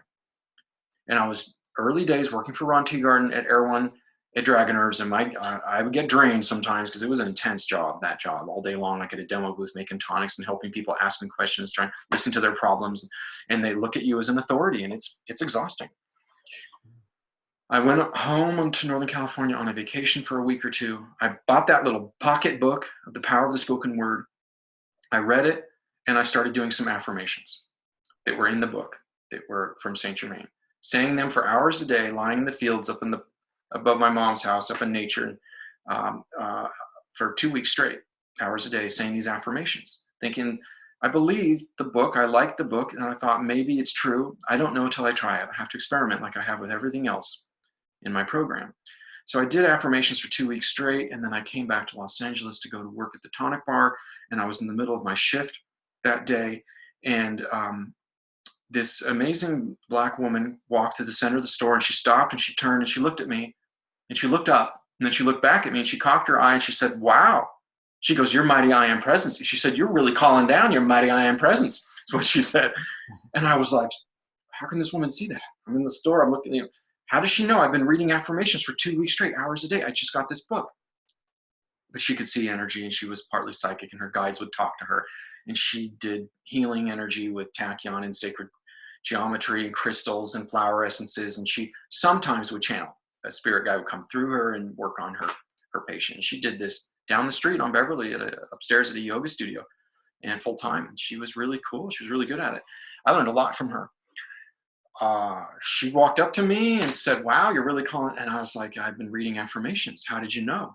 And she laughed, and she said, what do you do here? And I said, I make reishi cappuccinos. This is the tonic bar. We have all these things. And she's like, wow, cool. She tried them, and she liked the drink. She liked reishi. She became a customer, and she liked my energy. She could sense I was working hard on myself. And she made me a deal because she was expensive for sessions. She was very expensive, too rich for my blood in those days. And she gave me a really good discount, and it was a trade for some herbs. And I started doing sessions with her like once a month. And I started getting really amazing. After, I think it was 3 sessions just to clear implants and attach entities and spirits and customers off my aura. And every time I felt lighter and cleaner after each session with her tools and her technique, an hour long in a session, I felt my vibration go up.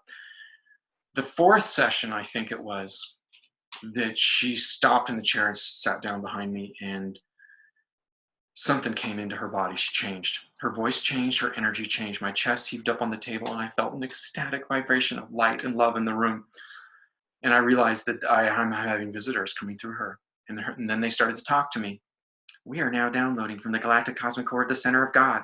Teleportation disc to the bottom of your feet. You are now a 5th dimensional being.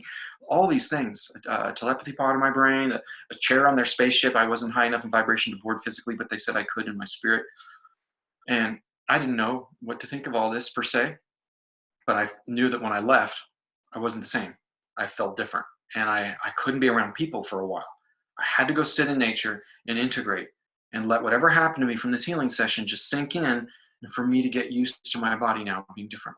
And then I went to work, and that was part of me getting multidimensional at that time period. And then I was curious about this work because I didn't know about this or know if I believed in channeling fully.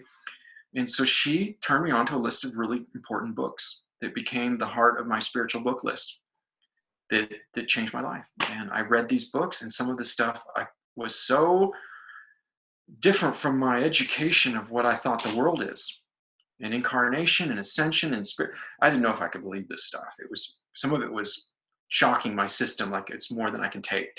I put the book down, I have to wait a while and just let it integrate and sink in, and I get long dreams. And I think, well, maybe it's true, maybe it's not, I don't know, but I can't believe this. And then another spiritual book would come to me. Someone would turn me onto it, and I'd read this book, and it would talk also about very similar spiritual concepts, but in a very different way. And then I would go, aha, oh my gosh, that other book, I'm getting more proof, more evidence that this could be real, all of this stuff I'm learning.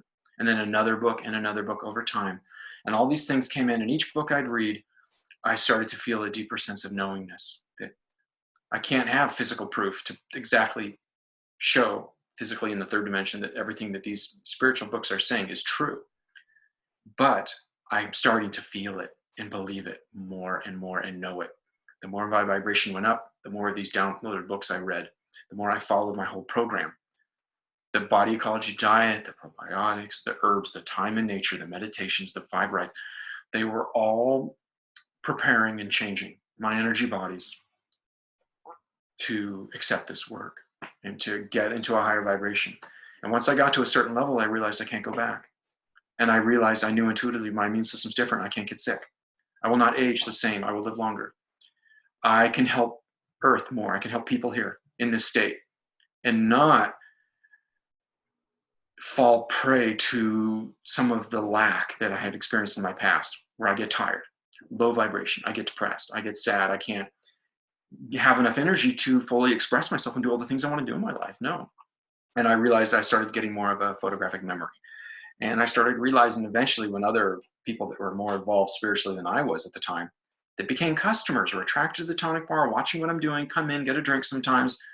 And then they told me eventually that the truth, when you put your hand on the blender and you're making a tonic and you wait for a few seconds, 10 seconds while you're blending, that was when I took a break, honestly, while I was just letting the drink blend after I focused on a customer and made a custom elixir.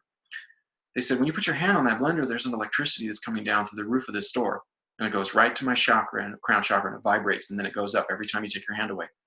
All day long, it happens, Drew. He says, you're downloading an energy to the deities of these plants that you've been so committed to. You're downloading an energy and you don't even know it. And it's going into every drink that you're serving people. They're getting more than just herbs, and you don't even realize it. And I didn't know if I believed that at first, and until later on, I had a little more evidence that I realized that was happening. And I had no belief or interest or trying to do stuff like that. That was just a multidimensional side effect.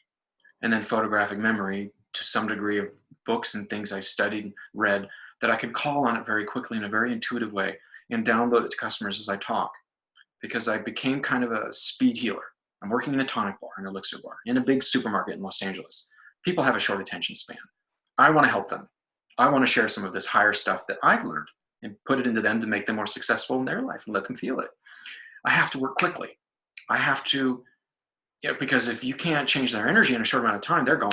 They have a short attention span, people in Hollywood. So, when I got to that level, it's a wonderful gift. And then you know how to maintain that energy all your life. And now you're not going to have the same kind of life. You're different forever. And I realized that that's going to change my life if I leave or die this body, this lifetime where I go. I've done work on myself that's going to change who I am in the non-physical. So this is now more than just my body. This is deep.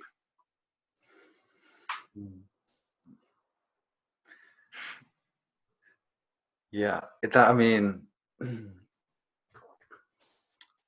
so it's when your DNA, when you know that your DNA is changing through things like this, exploration, inner exploration, and utilizing the DNA of plant beings as well to kind of alchemize that with you, who you are, what you are, and the fasting, the colonic sound I mean, I've seen that with a family member when they've had colonics. Just they are different. But my mother, she was a different person when she used to come back from her colonics, and just she was just whoosh, like that, like you described, but not fully conscious of it, of that, but just experiencing it. Um, um, and our DNA is still, we still don't, even the top DNA scientists and geneticists still don't understand it. They're still getting there. In 2020, we still don't know who and what we are. We haven't nailed it. And that's, so to hear you describing, the only way is to have the experience, is to explore what we are, who we are, by the unknown, by going in, delving inside. And so it's very inspiring. When you're unactivated, you don't know all that you are. You don't know you have all these different bodies. You don't know you have all these different chakras, that you operate in multiple dimensions, that you can. You don't know the part of using the non-physical, like Cryon talks about, like so many other great teachers. So it's like being a kid in a playground, and you're unactivated, and you're playing with a body and a nervous system, interacting with mass, with the world. And it's fun at that level still, even with only using 10% of your brain and a basic nervous system and being third dimensional. It's still fun. It's great. But when you start to turn on by accident, for me, it kind of was more energies, more access, more awareness, greater consciousness. Now there's much more to play with. It's a whole new game, a whole new experience. And you realize, I'm just gotten started. I'm not even ascended yet. There's more and more and more, and it just gets better and better and more beautiful and more divine and more limitless. And you're like, so why not go up? You can't just stay stuck like a kid forever. You've got to, you've got to experience the more that you are, all that is, and keep going and going. And it's wonderful. It's so beautiful. And it doesn't ever end as well. I think it's just like, it's constant, like it's a constant process, of course, obviously, but like, and anything is possible as well in life. So, it's a polarized world and it's a polarized universe. So, anything. That's the great thing about quantum physics or quantum science. It's the only science where your opinion matters, because everything that we're living is post-manifestational awareness. Actually, it's all vibrating mass consciousness, and how we look at it and how we see and what we project in the future changes it. And so when you start to learn that, you realize that everything isn't so permanent and temporary based, and time isn't so fixed. And so I don't have to be stuck by these laws that very simple basic sciences and physics have taught me, that I thought I grew up in, and I have to stay within those boundaries. When you realize that, but it's going to be different for each person, because if this other person who doesn't believe that their thoughts can create reality, or that they can get multidimensional, if they don't believe it firmly, then that will be their truth. They will not experience it. But if you believe it's possible, so yeah, we do need the right influence, the right teachers, the right guides that open us up a little bit at a time, one at a time, and just show us a little light enough to give us a becking call to make us interested to explore it, and then integrate it and own it ourselves, make the permanent change, and then go, wow, there's more. Okay, what next? And you just keep going. And that's how I think the more we all are going up in vibration and around each other and interacting with each other, because we affect each other, ultimately all one, but the more that we're around people that are doing that, the more we're helping each other to go up.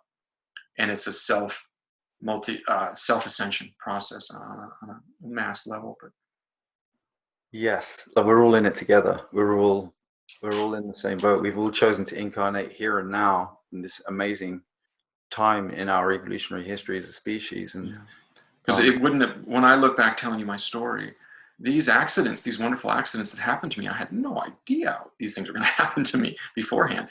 They would have never happened if I wasn't around just fortunate to be around some of the right people, to meet Delilah, to find these exercises, and to find tonic herbs, to this person, that person. There are all these instrumental, tons and tons of interactions with great spiritual people I met by accident, in this book and that thing. Each one has a unique story. We could talk for hours on each one. They're like energy cords that all just work within your quantum quantum timeline, your future, that serendipitously just unlock more activation, and you can't plan it. You can't. No, yeah. You can't premeditate that, and say, oh, I'm going to go be multimillionaire.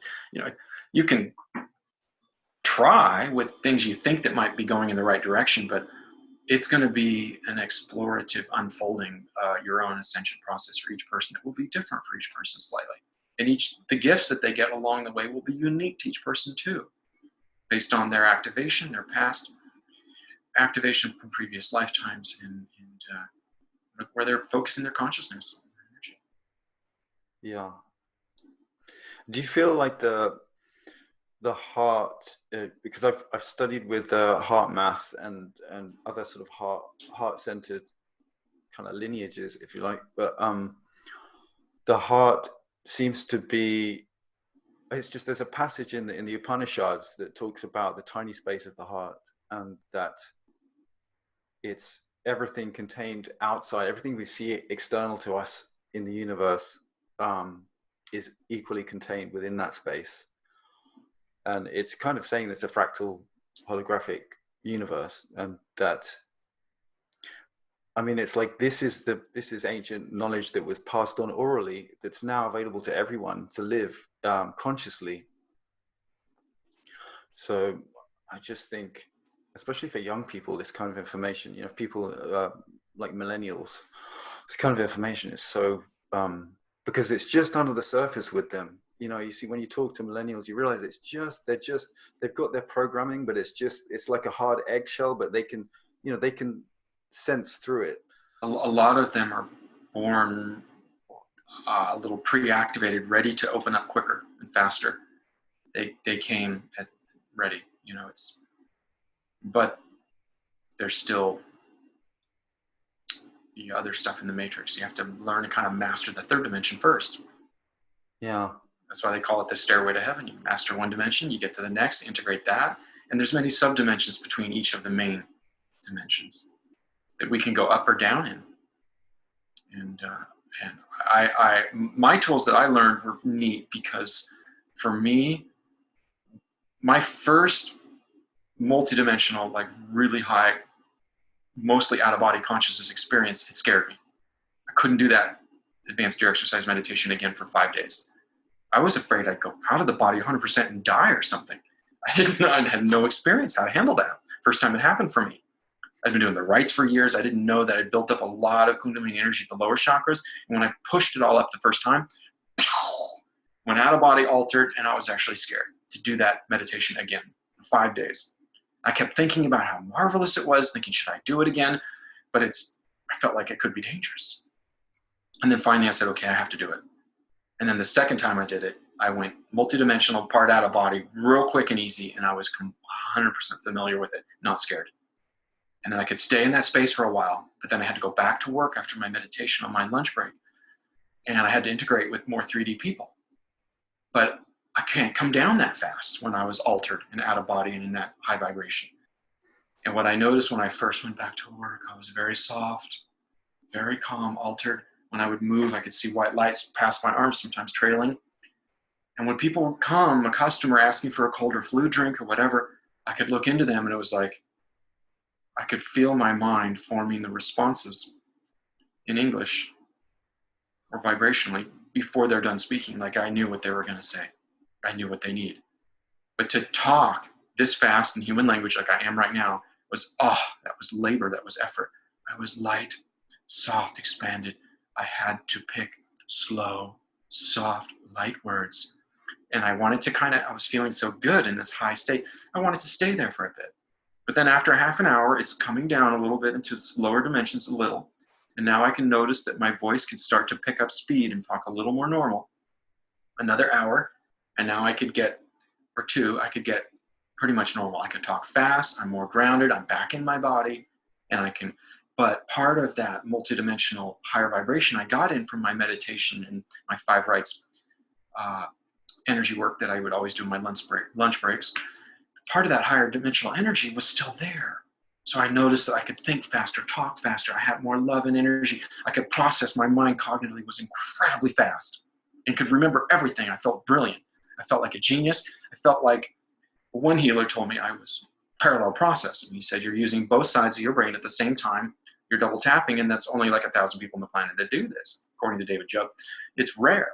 And he is a shaman, and he looked at my thumbnails, pushed them down. He looked into my eyes, and he did a few other things that he was taught from his shamans as a diagnostic test back in 2005 when he told me that.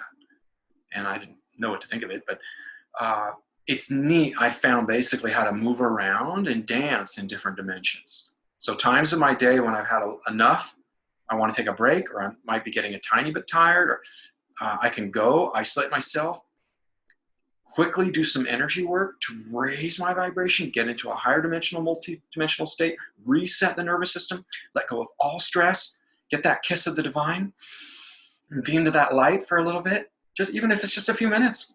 Come out of it. I'd eat my lunch break, my little raw salad, and it was a spiritual, beautiful experience.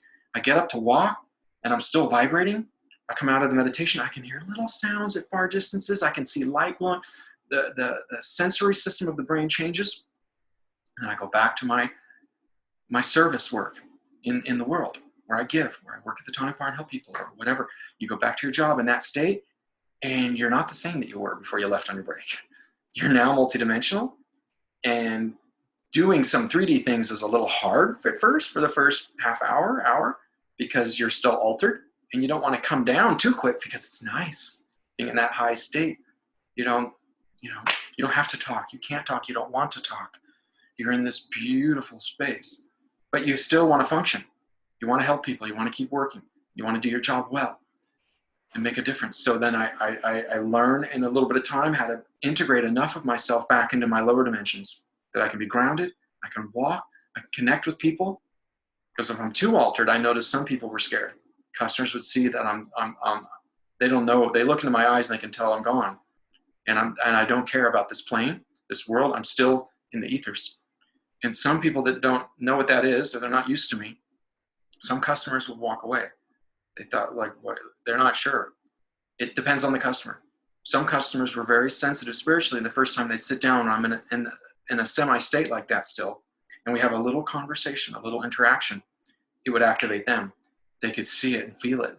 They're not used to being that close to a soul who is that part out of their body and altered, but they're connected to the beautiful higher place of the ethers. They're not used to that in the daily world. They don't meet and talk to people. You don't walk into a supermarket in a city and sit down and order something and have that kind of, the person turns around and they're omnipresent, altered, super calm. Their eyes are open and they're in this deep space connection with source. And then if they have the potential to get there, they pick it up from you a little bit. But people that are on a lower vibration, not ready for that, it can actually scare them. And that's why in the early days when I was a little too intense spiritually at that job, a lot of regular customers would walk by the Tonic Bar from a distance and feel like that space was kind of weird. Like they don't know what goes on there, and they're not going to sit down and ask. It's like weird, you know. And then later, when I decided to integrate more, I managed to reach a wider range of customers, but still be able to move around in multidimensional. You know, when I want breaks for myself, I want a little light. I want to clean off energy. I want to raise my vibration. I want to do some stuff after work too for myself and enjoy it and have plenty of energy, not be tired and have to go to home bed early and rest. You know, no, this is my playtime. So twice a day I took breaks like this and did these what I call my power tools, my exercises and meditations, and stayed on my diet, took my herbs and slept on my magnet bed. And once I learned the truth about food, I never went back. I never ate processed food ever again. Working in a health food store made it easy because I could get the best health foods. And then I saw the truth behind food, how people are brainwashed and conditioned to eat low vibrational processed food their entire lives and get addicted to it and think it's normal. And it took me 3 years to overcome my addiction to processed food before I learned to make high vibrational food every day of my life, every single meal, even improvising while traveling, find ways to do it. You have to retrain your brain an entire new way how to live in the world to be able to do that, because our societies and our countries are not set up to make it easy to eat that way. they're set up to be convenient to eat low vibrational processed food, which is growing more pathogens and more toxins, you know. Yes, it's true. It's true. It's yeah, taking responsibility, 100% oneself is the only way, really. And it's and yeah, passing on to each other. And it takes building skills to learn. It took me years to develop the skills to be able to eat the way I eat now in society. And that's just one aspect of my program. I have my herbs, I have my exercises, my meditation, my health technologies. And they're all I have a beautiful, special relationship with each one of those areas because of the unique things I learned that changed my life. And now they're permanent additions. And then you never go back. It's a gift. And your book is soon to be. Are you writing it at the moment? Yeah, on and off in between consults, clients. I still end up getting consults, and it takes me. I do quite in-depth ebooks after I do a private consultation, like a video conference call with someone that has specific goals, and I listen to them and I take notes, and we design together a customized program. And then I create like an ebook that could be 7 to 25 pages with recipes unique for that person and their goals. Not my entire book. And then I give that to them. I still have those that come and go. And where I live, I have what I call affectionately my Jing cave, is sort of like a personal private clinic, ashram healing little center, where some clients, there are people that work with me one-on-one that want to spend time and go deeper into the work. They come and stay with me, and I have a treatment room with the 35 gauge unipolar magnet bed, custom built, and I have my little tonic bar here behind me you sort of see, and EMF cage, and my oscillator, and a very custom built ionic foot bath, and the kitchen is like a water factory with different structured water machines, and I do programs. So that takes time away, but in between clients, I'm working on the book, and I'm hoping to finish in the coming months. And for the first time, do something 100% on my own. I've always been called into the health field by other people. I never planned a career in the health field. It just sort of happened. But now I'm gonna finish my book, and I'm gonna do my own website. I'm self-publishing the book myself. I feel that my work is unique enough that I want to be 100% control of the energy from the publishing to making my own website and then I will start doing my own podcast for the first time. I've never done that before. I've just always been asked by others that would edit the podcast or were interested in a certain area of health that they were financially involved with, maybe, that would ask me to do podcasts or ask me to do lectures at events and stuff. So when the book is done and I finish the site, I'll be able to do my own podcasts and maybe some more high-end productional videos too, to teach people how to do some of my top power tools, recipes, my super kraut, my kundalini yogurt. So I have some really cool things that I've learned over the years that are staple foods or supplements or recipes that I do in my what I call my master's program. Like if you want to live 250 years as a multidimensional being, like Professor Lee Chi-Young, and you start before middle age, hopefully, then you can probably achieve that if you learn all of these tools and blend them together and get really good at it. If you're ready for it. And so I was going to bring up the book at the end, but yeah, I mean, I know it's anticipated because there are a lot of people who are very fond of your work after hearing you speak at the Longevity Now conference. Was it 7 years you did there? Yeah, well, the first best weekend ever, the first event was called, beginning of 2007, Theosophical Society in Los Angeles, really unique building. That was really unique event. We had Peter Ragnar and we had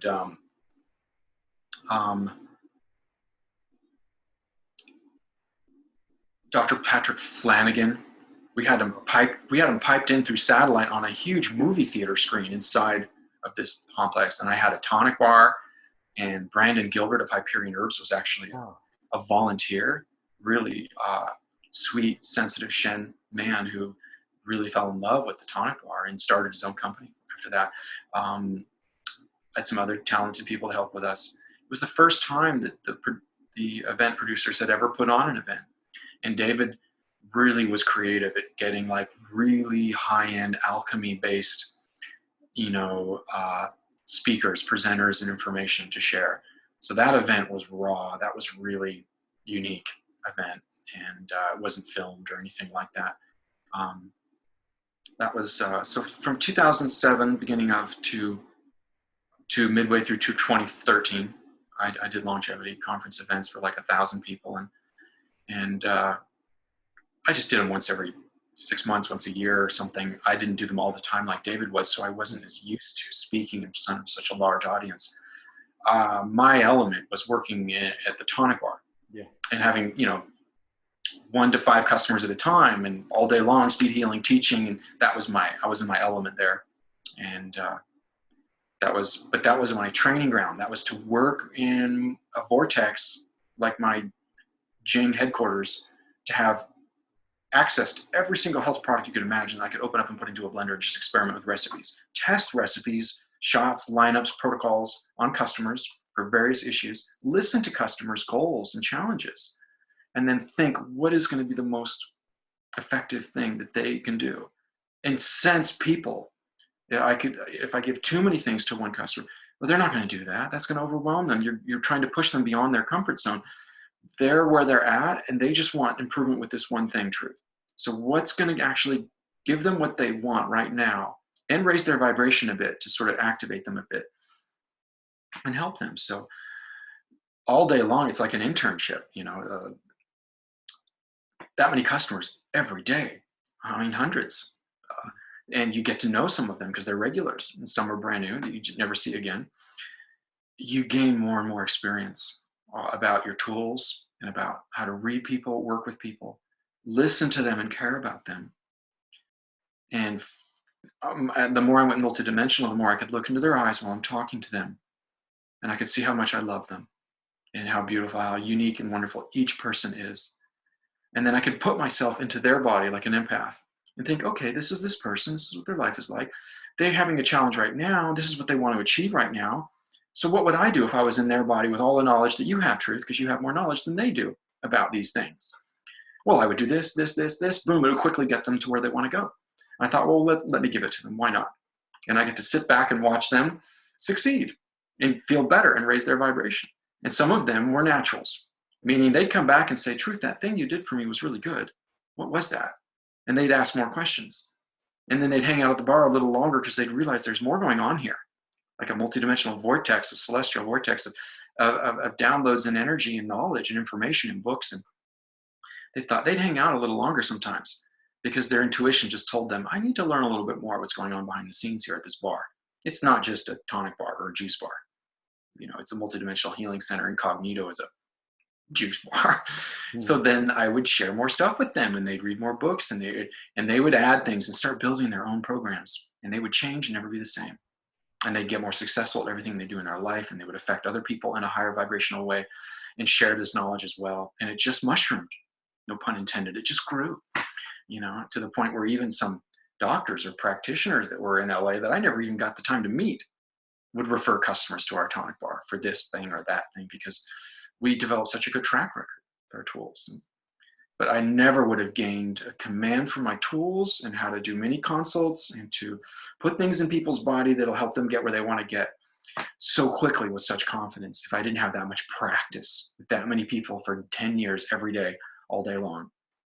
And me learning all the different tools I did, guessing in the beginning with people, just from what I've learned so far, maybe they should try this, and it was an amazing experience to that work experience was like my internship as a practitioner in the healing arts. Absolutely. There's no way I could have the confidence to try and guide others and to learn what I've learned and understand people without that trial ground. I was very lucky because the owners of Erewhon had owned that store themselves and started it and built it from the ground up since the late 60s. And they were the first people in America to establish distribution of the real Michio Kushi macrobiotic superfoods from Japan directly to America and put in health food stores, along with the bulk bins and all the other health stuff that they had in their day. And, a Whole Foods had opened in the early 2000s just north and south of Erewhon. They were trying to buy the store. The owners were very proud, the family owners of Erewhon, and they did not want to sell out to Whole Foods, and they didn't want to die. It was a family commitment, a mission to them to try to keep the store alive and make it succeed. But it was dying. The customers were going away. The prices at Erewhon were so much higher than Whole Foods, and customers complained. I mean, we had all organic produce, 100%, but it was very expensive. And there was a Whole Foods just north of Erewhon, and there was a Whole Foods that opened just south in the early 2000s. Even the Whole Foods agents would come in suits and watch what I was doing with the tonic bar. And they were trying to get the owners to sell, but they wouldn't. Out of family pride, they wanted to try to keep their unique health food store going on their own. And when Dragon Herbs and I left the Erewhon Tonic Bar in those years, at that point, Erewhon really dived. And we could have lost Erewhon at that point. It was like a ghost town when you owned the store. There's nobody in the store, hardly. One or two people walking around. It was like so quiet. And the owner of the store was very scared. And she had a meeting with me and she said, Truth, you were sort of the most passionate person at the tonic bar because you were into all these other health stuff and you loved Erewhon and you were a raw foodist and you were this and that, not just Chinese herbs. And the customers liked you so much. And she said, would you consider leaving Dragon Herbs and come and work for Erewhon and reopen a tonic bar and you can do what you want? You have carte blanche, And I saw that as an opportunity to start my own healing center, which is kind of a dream that I always wanted. So I said yes, but I was a little scared. That wasn't 2006 yet. I wasn't fully multidimensional and strong enough. I got drained at times, but it was my chance, so I did it. And Ron, I lost my herbal allowance from Dragon Herbs. I had to start it on my own, but it worked, and it took off, and people were amazed, and it built the store back up, and the tonic bar became the heart of the store, and I don't think Erewhon would be alive today. It wouldn't have lasted with the new owners that are doing a great job with all the great herbs and superfoods they have. The tonic bar is not the same. Of course, it's more of a Jamba Juice now. There's take a number, can't do free consults, can't learn all the higher knowledge. But they were going to do away with the tonic bar, the new owners, when they bought the bar, because they didn't understand the value of the tonic bar. But they combined the juice bar with the tonic bar. They kept the tonic bar alive, but the recipes don't have the same level of herbs, and they're higher in stevia and just water because they're trying to do it as a business for profit. I was sort of, my upbringing, I know nothing about business. I created an anti-reverse business tactic. And when I ran the tonic bar, I totaled up the cost of every herb ingredient. I made the recipes of each drink strong enough that a customer could hopefully experience the three treasures, the tonic herbs, how they could change your life in one drink, hopefully. So I had to put enough herbs to do that. I had to learn to make them taste good too. And then I had to cost the drink and know what to charge. And it's supposed to make a profit to help, because the store is a business for profit, right? When I totaled up the herbs, I made it the lowest possible cost, at our cost of all the herbs in bulk kilos of each ingredient, plus $1 for the cup and the tea that it's in. And I didn't add the markup for the electric bill, for the square footage of the rent that the tonic bar occupies, for the employees, all the people that are getting paid a salary. You're supposed to put all that in and then put a markup so that the store can make a profit. And that's what a business for profit does. I undershot the mark as hard as I could because I knew that it was going to get expensive fast to make these drinks strong. And if the price is too high, regular people coming into the store looking for something new to change their lives, they won't purchase these drinks. If they're $60 for a Jing City, like I have to ask an employee at the new Erewhon to make it for me if I go there, they're not going to buy that. And I won't be able to teach what I want to teach and change people's lives. I have to open the door and get them in. So I lowered the cost of the drinks so low that it was just a little more than Starbucks drinks. And it was $8, $15, a few things, maybe up to 20s from really specialty drinks, but enough that it's still expensive at that time, but customers would be willing to try. And by doing that, I lost money at the bar in drinks, sometimes $300 a day for ongoing. And the owners of the store would pull me in and look at spreadsheets and say, Truth, you're losing money here. But after years of hounding me about that, they just said, keep doing what you're doing. They said, you know what, because we've looked at the sales of every department of grocery and of nutrition and of dairy and of produce. Every single department has gone up and up and up tenfold. You've completely saved the store. The tonic bar has become the heart of the store because of what you did. So they allowed me to continue to lose money every day on drinks. And, you know, we were giving out samples, customers, employees were making their own free drinks too. And it was like a healing party nonstop at the tonic bar. So there was losses. We could have been a little tighter with stuff, and we could have got larger bulk, a better deal. We could have maybe not lost as much money, but the way it was running at the time, we were losing quite a bit of money on drinks, but we sold products off the shelf, like the ingredients to make a Jing City or whatever. That made up for it. And then when she saw how much, the owner of the store at the time, we had the tonic bar became such a cool thing. People don't want to leave. They just stay there. And it's like the vibrations going up and up, and they're learning all these things, trying all this stuff. It becomes a party. They're interacting with each other. I sit back and watch my customers teach each other, the ones that are more advanced that have been coming longer, and then the new ones. And they're there and they're like, well, like looking at their schedule, I've got hours. They were going to go here and go there. They're like, well, I'm just going to do, even though it costs twice as much for my produce, I'm going to do my shopping here at Erewhon because I'm already here because of the tonic bar. And I don't want to leave. I want to stay longer at the bar if I can. And it just really saved the store and made it great. And, you know, the new owners, I think they operated, when they were first going through negotiations to buy the store back in 2010, they saw what I was doing, and they were going to do away with the tonic bar. But the old owners said, well, you might not want to do that. The tonic bar is very special. It actually saved the store, and no one has anything like it. So they did keep a tonic bar, but it's different. And are you planning to open a new one? Do you have thoughts of creating the same thing in a new way or the same way? You know, yeah, that's the dream. That's the dream. And some people that are really key that I want to do this with are working on the business plan now. And my own website, book, maybe a few herbs, the special herbs I sell. I'm not going to sell a lot of things on my own. I want to help promote other companies in the industry who have great products and have devoted their whole lives and careers to getting those products. That's the next thing. I love what I'm doing with the consults, the Jing Cave programs, and working on the book. But I do miss the tonic bar. I was very fortunate and lucky to be in the healing world and interacting with such a wide audience and helping people. And you become like a kind of like a Jing pastor. I mean, you love all your customers and you get to help enhance their lives, and they love you and hug you and give you feedback for it and tips in the tip jar. And you just, it's the giving and receiving back and forth, the energy in a tonic bar environment of a successful bar is really dynamic, really fun, really amazing. But as a speed healer, to teach people this philosophy, this knowledge, these herbs, these different options of way to live, it's a fast way to help people, to teach. It is very fast and dynamic. And it's the greatest job in the world. Many customers, some of them ended up working for us because they saw how great it was as a job, and they wanted to work in the vortex all day long. You create an environment where you get to work around the kind of energy and with the stuff around you that you love. And then it's like there's no other job in the matrix that pays you the invisible unit called the dollar that you use to live in the matrix still and pay rent with. There's no other job in the world that I would want to do that's that much fun. So yeah, I miss it. I would love to get a tonic bar, but the dynamics have to be right because I want to do it the way I used to do it, where it doesn't make money as a standalone.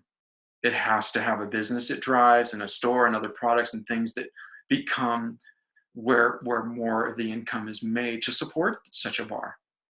And the location has to be key, and the people you do it with are really key.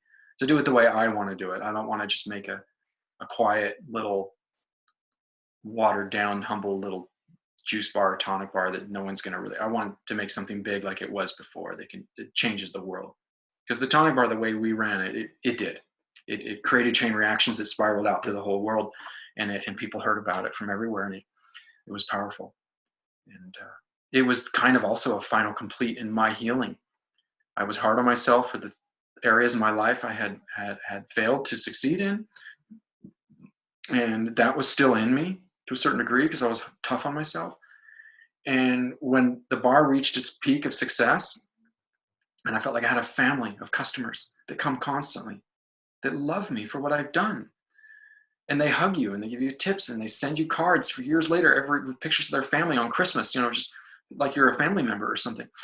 And when you receive that kind of love for giving and helping others, it heals you. It makes you feel whole. It realizes that you're a pretty good guy if this many people like you for what you're doing. So you should let yourself off the hook and not be so hard on yourself.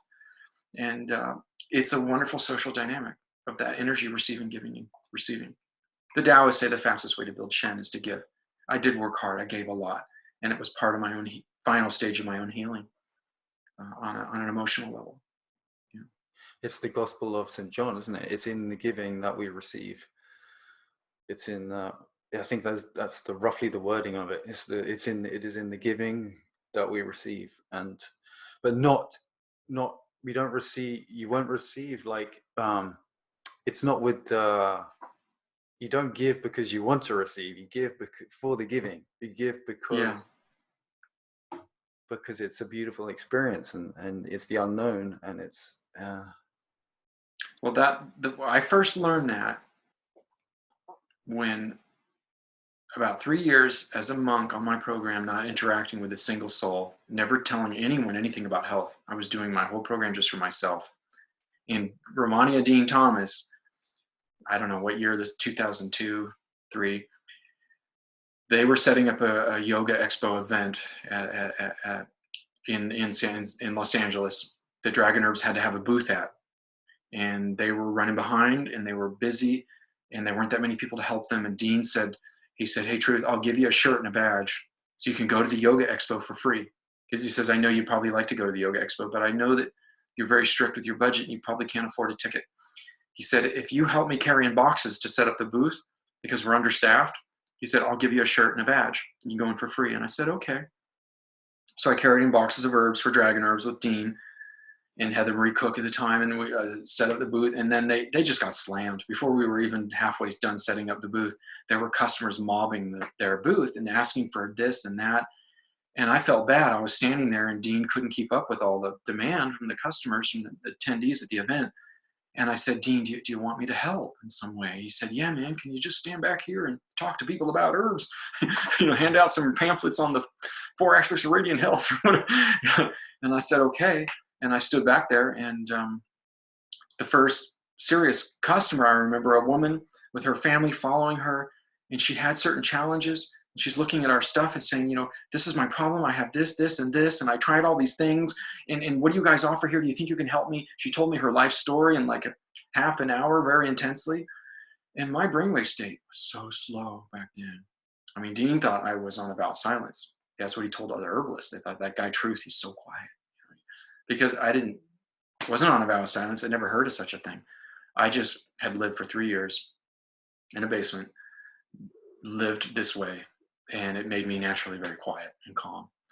So when this first woman talked to me for like 40 minutes telling me her story, and she's going really fast and asking for help, and I'm looking at her and I'm feeling that she's genuine.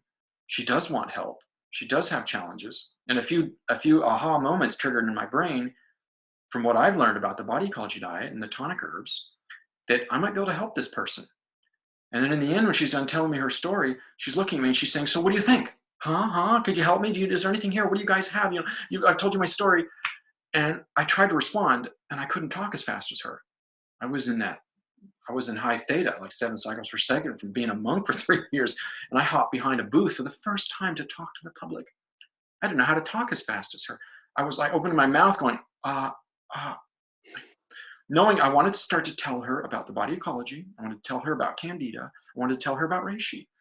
And she's like, kind of, "Are you going to speak to me?" And I was like, and then suddenly my heart chakra snapped. Pop, it just opened. And it shot up, energy shot up my spine and my brain. And then I started to talk a mile an hour. I was like, "Okay, there's a book called The Body Ecology. You have to go to Erewhon. You have to get this. You have to learn about Candida. You have to clean your colon. You have to go in and get some reishi." And I went on for like 3 hours nonstop in a speed consult.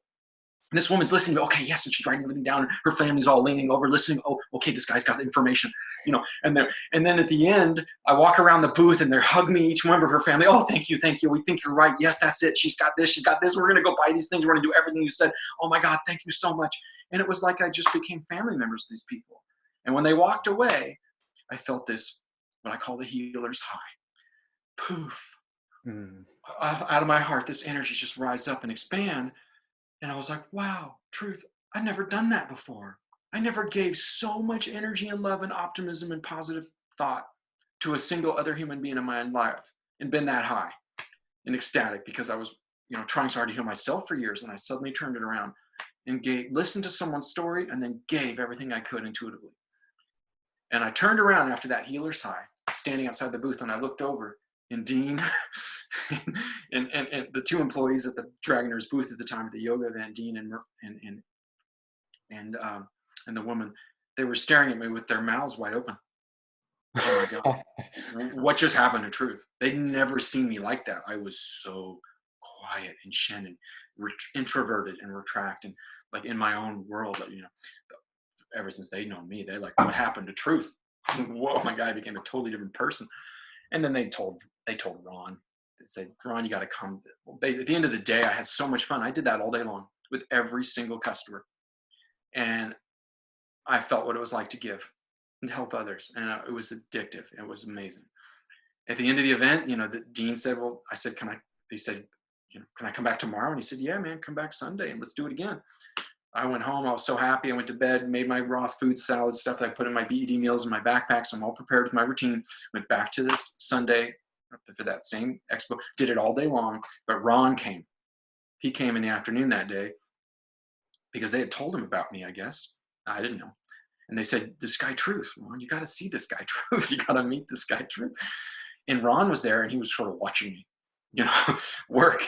And I got into a conversation with sort of an herb guru guy who was a customer, an attendee at the event, and he knew a lot about wild ginseng, counting the nodules and how old they are and the spiritual properties and where it comes from and all the folklore around ginseng.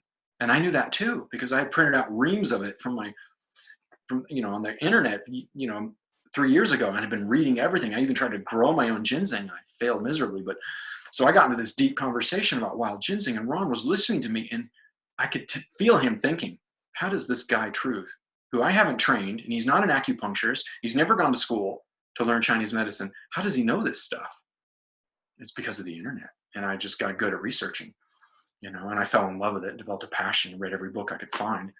And then Ron, at that point, he offered me a job. You know, it took me a few months to say yes. I was afraid to work full time in the matrix, that I wasn't healed yet all the way. And what if my chronic fatigue came back? I also had such a spiritual experience at that point, 3 years living like a monk, that I had fancied myself maybe doing what Professor Li Qi did. Like, don't go back to society. Move to Northern California, live in a shack, grow wild herbs, walk around all day, do Qigong, eat raw wild plants, and never go back to the society, never go back to the world. I was thinking about doing that at this point because I'd gone so far. It was, if I was selfish and all I cared about is my own spiritual ascension, evolution, I probably would have took that path. But it took me 2 months to say yes to Ron's offer because I was the first employee, I believe, for Dragon Herbs at that point that had ever been offered a job to be paid a salary full-time as an employee who was not either an apprentice who worked for free for a long time to be trained, or an acupuncture student or graduate from Emperor's College who, you know, like was an herbalist. Normally Ron hired those people. But he saw my gift and my passion and the knowledge I had acquired so far. And Ron was smart. He was into it. I mean, he can read people when it comes to herbs and their knowledge base. And I guess he wanted me. So he made me an offer and said, I'll pay you right now. And he says, you don't have to do an apprenticeship. You don't have to go to Emperor's. And I spent 2 months trying to think about it, going back to my old hermit lifestyle for about a month or two. And my ego kept wanting to do it, but I knew it was my ego. I knew it was but it was also the healer's high and being able to share my knowledge with people and get excited about it, you know. That part of my ego wanted to do it, but the other side of me, this highly developed spiritual awakening that happened to me these last 3 years, was saying, Truth, if you want to be selfish and go the furthest on your own spiritual path, like a monk or try to ascend this lifetime, you probably shouldn't accept that job, because it's going to pull you into the matrix to a certain degree. You should probably just go off your path and just be a monk for the rest of your life. But I couldn't take it anymore. I wanted to interact with people and share this stuff. I loved the healer's high. So I said yes to Ron. I took the job, and under certain conditions. And then my life changed forever, because I had no idea I'd end up sharing information to others and coaching others, helping others. When I started my health quest, I felt I'm not qualified to tell anybody what to do with their health. I just trying to fix myself, because I'd lost my acting career because of my issues. And that was breaking my heart, because my art was my passion at that time in my life. And then I guess because you'd lived a kind of monk-like existence for a few years, and you'd incorporated all this ancient and new experience, ancient knowledge and new experience into your being, you were kind of like a coiled spring. So when you met those, but without realizing it, and when you met these customers, it started to activate, and you were just the giving. It just kind of flipped, like the yin yang. It just flipped into just giving out everything that you'd been blessed to incorporate into your being. I've never heard that word used that way, Max. That's a good word, a coiled spring. That's a perfect. You got it. You felt what I went through. I didn't know that I was building up all this energy and developing this love for these herbs and for living in nature. I didn't realize how beautiful and special I was becoming as a normal human being living in Los Angeles, still in the matrix. Mm-hmm. I had unplugged. I mean, I drove my car so slow when I was going back and forth to the health food store that if it was my time to eat my lunch, I'd pull over and I'd eat mindfully. Because when I did my routine those days as a monk, I would get up at like 4 a.m. and I'd do my tea, my qigong, and then the sun would start to come up a little bit, and then I'd go home and spend like 3 hours in the kitchen making my body ecology diet meals for the 3 meals of the day. And I'd eat at 8 o'clock in the morning, and 4 hours later I'd eat at noon, midday, and 4 hours later I would eat at 4 in the afternoon, and I'd be in bed at 8 o'clock at night. And I did my qigong meditation 3 times a day. I ate my BED meals. I ate slowly, and I counted each chew, and I tried to stay mindful and breathe in the Dantian. I read the Tao Te Ching, and I spent 5 days a week walking in parks with my BED teas and meals in my backpack, so I could sit in nature all day long alone, like a homeless person sitting under bushes in the park out in the middle of Griffith Park in Los Angeles. And time slowed down. The first year I thought about my life and all the failures and success and things I wanted, disappointments, and thinking about my past. After a year and a half of that, my mind emptied out. I ran out of things to think about. I started to slow down and be in the moment, and just look at clouds and look at ants crawling in the dirt, and watch wind blow and watch a lizard crawl up the bark of a tree. And I'd sit in these little forts I kind of found that, like a homeless person, all day long. And then when it started to get dark, I'd walk back, or 8 o'clock, I'd walk back to my little studio apartment and go to bed early, soak everything for the next day for my BED foods, body ecology foods, and get up the next morning and do the routine again. And that's doing that over and over again for 3 years. I lost the desire of the flesh. I didn't think I was capable anymore. I thought I became an Enoch or something. I don't know.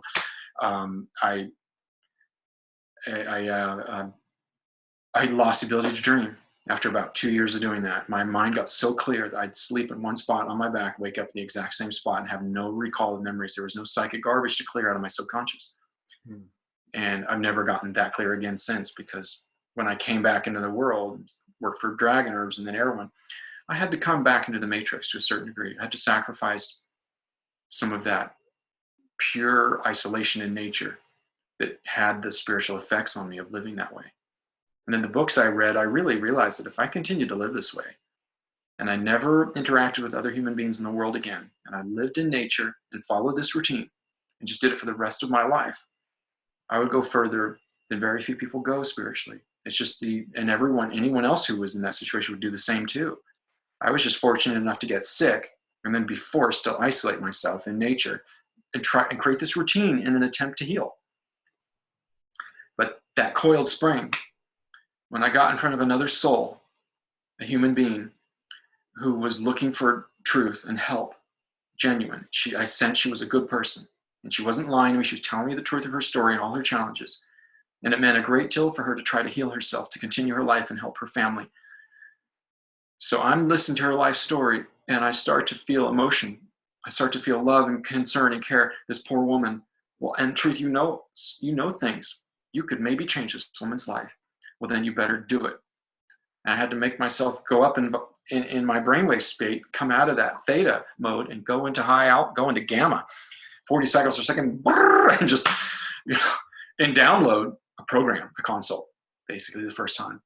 But none of it was conjecture, meaning just theory, just books from college that I had read or the internet. Well, you take this, B vitamins and trace minerals are good for your adrenals. You're quoting something you read. No, it was all visceral, emotional, physical experience that I had gone through. So when I listened to her and I felt I could help her, the coiled spring snapped, that's a good word for it. And then I unleashed it. And then I had experienced the healer's high, what it's like to give. And I think my spirit guides saw that. They wanted me to continue on that vein. And I've received some divine protection since because of that gift, because I'm here for more than just myself. When I realized I do have a gift, I can help other people. And it's a wonderful gift. It's a wonderful feeling to share and help others, because you are helping yourself when you give that much love to another person unconditionally. You don't even know them, but you tell them that much truth and knowledge to really change their life. And they feel it and get it, and they believe you, and you know they're going to leave and probably change their life forever. It makes you, it's like you're loving yourself. I don't know, you're helping another person. It makes you feel good. And it's that Christ consciousness. It's you're seeing yourself in someone else's eyes, because they really are you. That's that one spirit that connects all life everywhere. That's who you're relating to, plus the individual who's, having their unique existence, their unique life. But with that, the eyes are fascinating in that respect, because when you really connect, like, that's what people remember. That's what we all remember, as those little connections. It could be just a little microsecond, but that can mean more than hours of chit chat with theory, like you mentioned, from books and stuff. So yeah, I think you're the magnetic signature of your thought, of your experience, my knowingness, not conjecture, not just theory. That spark, that magnetic signature comes off your brain, off your aura. And if that person's close, if it jumps on their aura and it goes right into them, and then it triggers like a knowingness experience in them. It's not just theoretical, academic science or knowledge or words. It could be real, and so I found that was the only way to teach. If I have limited time, I need to go fast, I'm at an event, or I'm working at a tonic bar where people come and go quickly all day long, and you need to try and make a change, offer information that can lead to true transformation for that person. You have to do it quickly. You have to sink in. You have to reach a chord. You have to make an existential change in that person. You can't just quote books, because they're going to start yawning. You're going to lose them. They're not going to, some will, that are intellectually based, that will do research and then maybe apply it. But I had a greater success level at reaching a wider audience of people and making a deeper, viscerous, visual connection, and that's so again, probably that goes back to the upbringing I had in nature as a child. Less book smart, more real life, and more developing other aspects of my psyche at those young age, where I was isolated a bit in nature and not over academically educated too soon. So you develop the empathic skills of a healer. You develop intuition to being able to feel other people. You develop this sense of love and respect for them, but you still develop your mind, because you have to do research too. You have to learn stuff. And then you have to, you can't just learn it and teach it, but not live it. You have to live it. You have to try everything and experience it, so that you actually have personal experience. Every single thing I've ever recommended to people, let's say 99% of it, I have a personal experience with. I have my own story. I've done it. I've lived it. I've tried it. I know what it can do. And I know there's only so much time in the day to do health stuff. And that person only has so much attention span before they're going to lose. You're going to think you're crazy, or they're not going to listen to you, or you're going to overwhelm them. You're going to blow them out. So I know I got to pick power tools, a few things that can resonate, connect, and lead them to the freedom, the goals, the transformations, the help that they're seeking. And that's an art form to how to pick those things for each people. The more experience you have in your own palette to work with of tools, from trying everything to the nth degree, the better you can choose those things. But you got to have a high functioning multidimensional mind, because you got to sift through a lot of data quickly. And you got to be able to be empathic and feel that person. So when you have a higher consciousness, you can look into the windows of their soul, the eyes, and you can feel who they are and see, you can see if they're serious. You can see if they're just talking about it, or you can see if they're playing games, if they're lying even. That didn't happen that often for us. I think we had I think the angels were kind of guiding what was happening at the bar in those years. When Winfrey, the author, the reincarnation of Edgar Cayce, he came in mid-2007 to Erewhon Tonic Bar, and he stopped in the middle of the store, kind of like Delilah, and he looked at the bar, and he looked up, and he looked at me, and he goes, "There's a celestial vortex here." He says, "You're a starseed from the Council of Elohim." He's like, "What is this place?" He sat down, pulled up to the tonic bar, and I said, "This is the tonic bar." I made him a reishi cappuccino or something and told him about reishi. But he had channeled enough through people he'd worked with by working with the Council of Elohim that he knew a sacred space, sacred site, where where much giving and service and love and higher vibrational energy had been channeled for the purpose of helping and giving others in one geographic location for a long period of time. He knew that creates a sacred site, that this is now a celestial vortex, that there is light here coming from above. And so we had some customers at Erewhon. Like, I remember a young lady that was distraught, very young lady, windy, kind of all over the place, never seen her before. She comes into the bar, she looks at the bar, she's kind of wiry all over the place. And I say, "Well, what do you want?" And she's like, "I don't know." She said, "I'm just going to sit down for a bit." I said, "Okay." She sat on the fringe of the bar, maybe an hour and a half, 45 minutes, I forget. And I'm dealing with customers for this whole time. And then I remember her sitting on the edge of the bar. Her energy had changed. She'd gotten really calm. And I came up to her and I said, "So do you know what you want to order?" And she said, "You know what?" She says, "I don't need anything. I've just been sitting here and I feel so good." She's like, "Thank you so much." And she was like a different person. She left and she was so happy. She sat in the celestial vortex that we had created, that tonic bar. Every employee that came and worked with me in those days, they were all on some kind of path. They all wanted to help others. They were all working on their physical and or spiritual path to some degree in their own lives to the best of their ability. None of them cared about the money, because the money was not good at Erewhon at the time of the tonic bar that we paid people. They did it for another reason.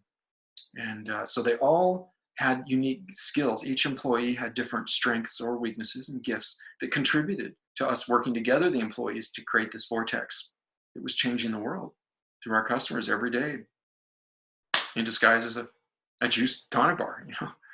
It's pretty amazing. But yes, celestial vortexes do get created, and now you don't have to work as hard to try and help people, because they just come into the presence and the space and sit there and get bathed in that energy. And the ones that are ready to receive it are more active. They're getting benefit. It's pretty amazing. It all becomes more and more effortless when that's happening, and more joyful to be of service. Do you think it's become easier? Do you think it's becoming with the sort of veils lifting more and more on the planet, that this kind of the work could be easier, could go faster, people's experience of that? Yeah, I think we're being helped. I think there's a lot of higher vibrational beings from non-physical and different dimensions, whether you call them ETs or spirit guides or ascended masters, angels, that see what's going on. They want us to move up in vibration. They see that we all have eternal souls, that we're all gods, that we're immortal. even though we don't know it. And we're living in a lower consciousness, and we have to recycle bodies over and over again. And they love us, and they see the challenges that we struggle with, and they want to help.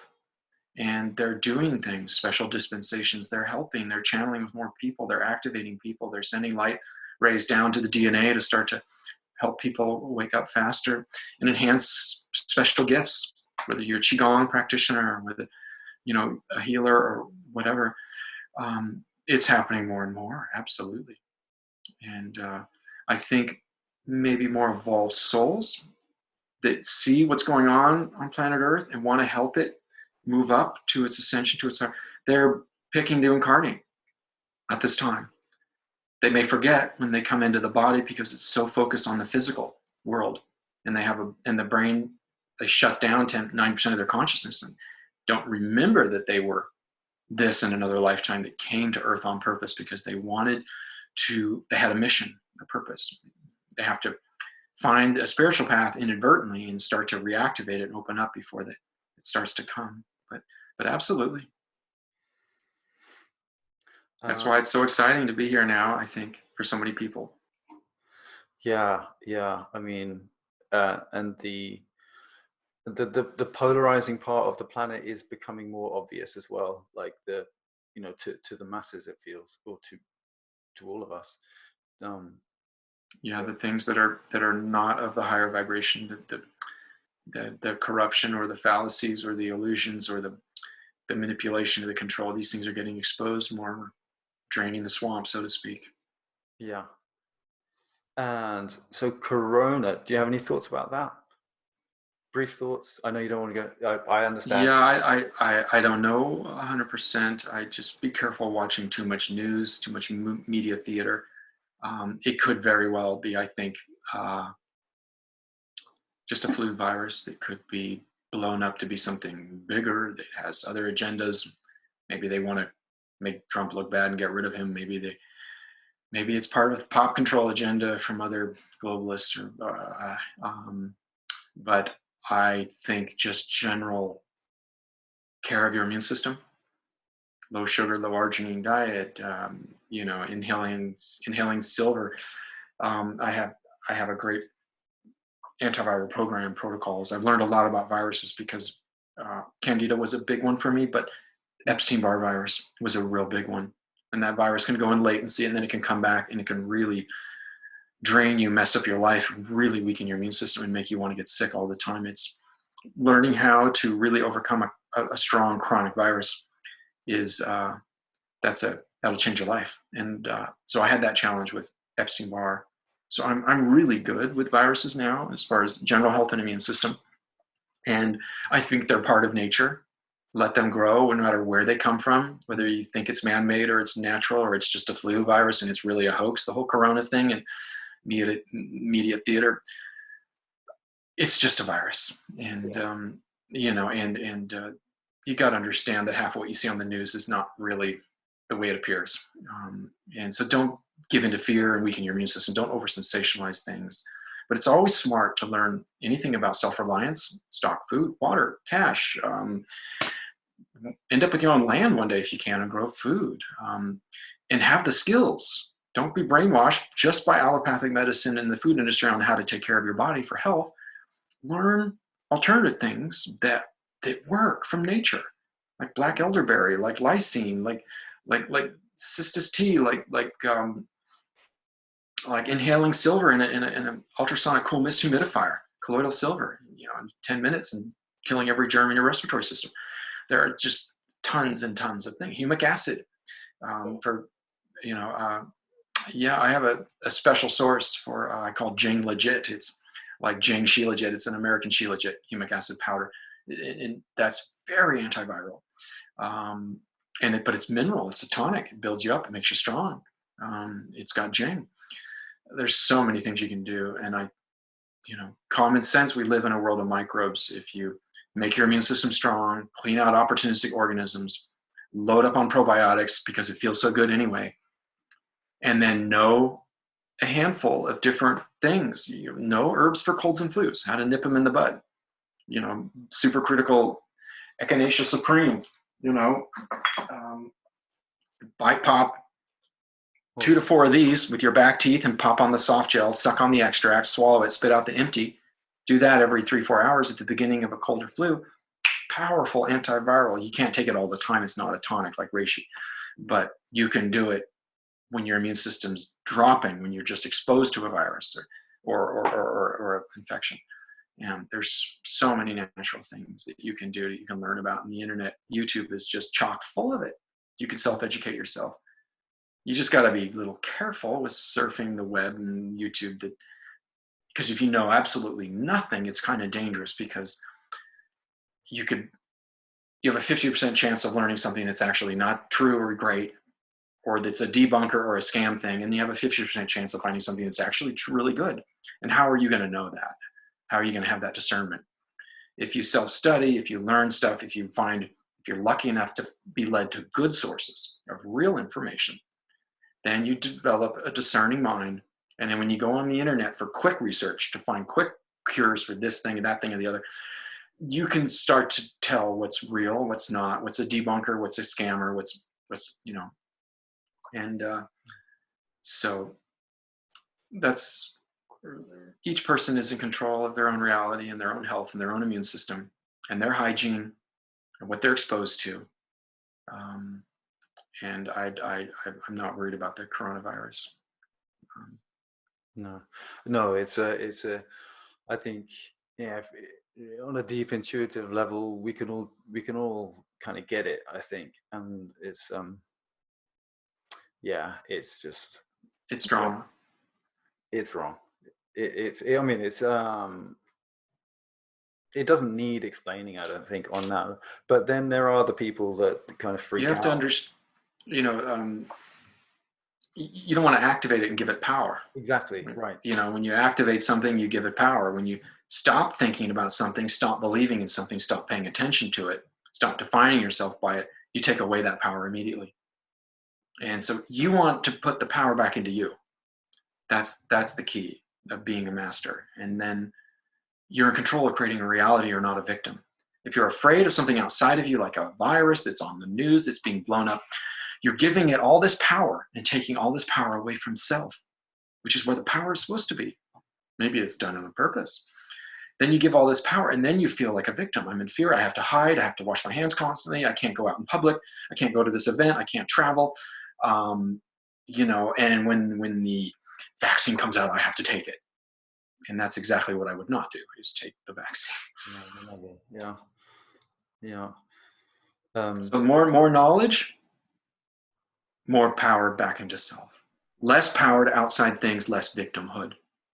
That's part of the ascension process, getting out of the third dimension of fear, getting into power and control, next chakra, and then up to love, unconditional love, fourth chakra. Love, unconditional love given and received, healing in exchange. And then it's no God, the higher chakras.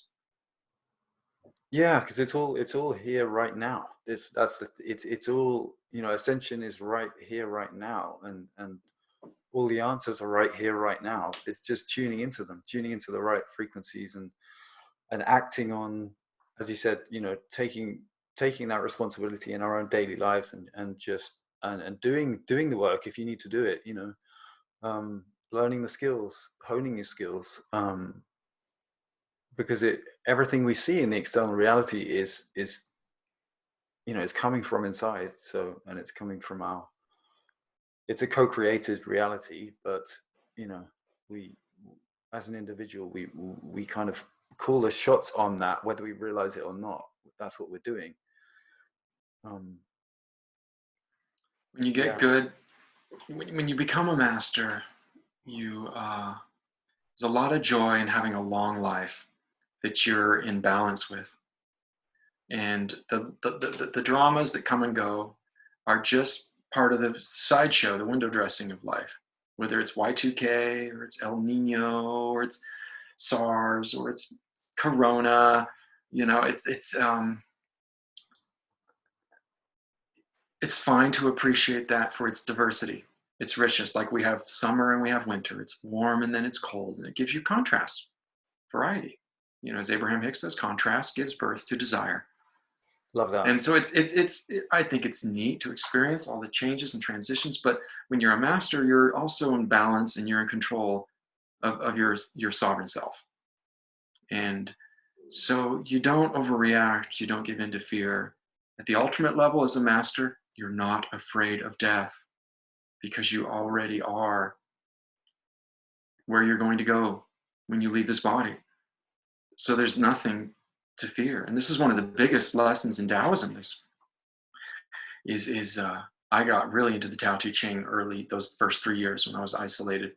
And I'll tell you a super quick story. I used to be good at backpacking when I was a teenager, and I was really an outdoor person, a lot of climbing, hiking, exploring, mountain climbing. I decided to go on a little backpacking trip to a favorite area out in Big Sur, Ventana Wilderness, all by myself. And first time since I've been on my program. Maybe this is 2001. And so I brought Body Ecology Diet foods, all my stuff, with a lightweight backpacking setup on my back, and in my mini tent and mini down thing. And I went out in the winter into a beautiful forest. And I left late. By the time I got up the trailhead, I got to the area where I knew I wanted to camp. It was way dark. I mean, it was like about midnight. And I hadn't been into these forests in years and years and years, decades probably at this time. I was in that, and I just had a mini mag light, you know, as far as a flashlight. And I set up my tent and I set up my little camp at night. And it was cold. It was getting cold in the winter in central Northern California. I got out my down mummy bag, got in my little low profile mini single man tent. And I went to go to sleep at around midnight. And it was real quiet in the forest.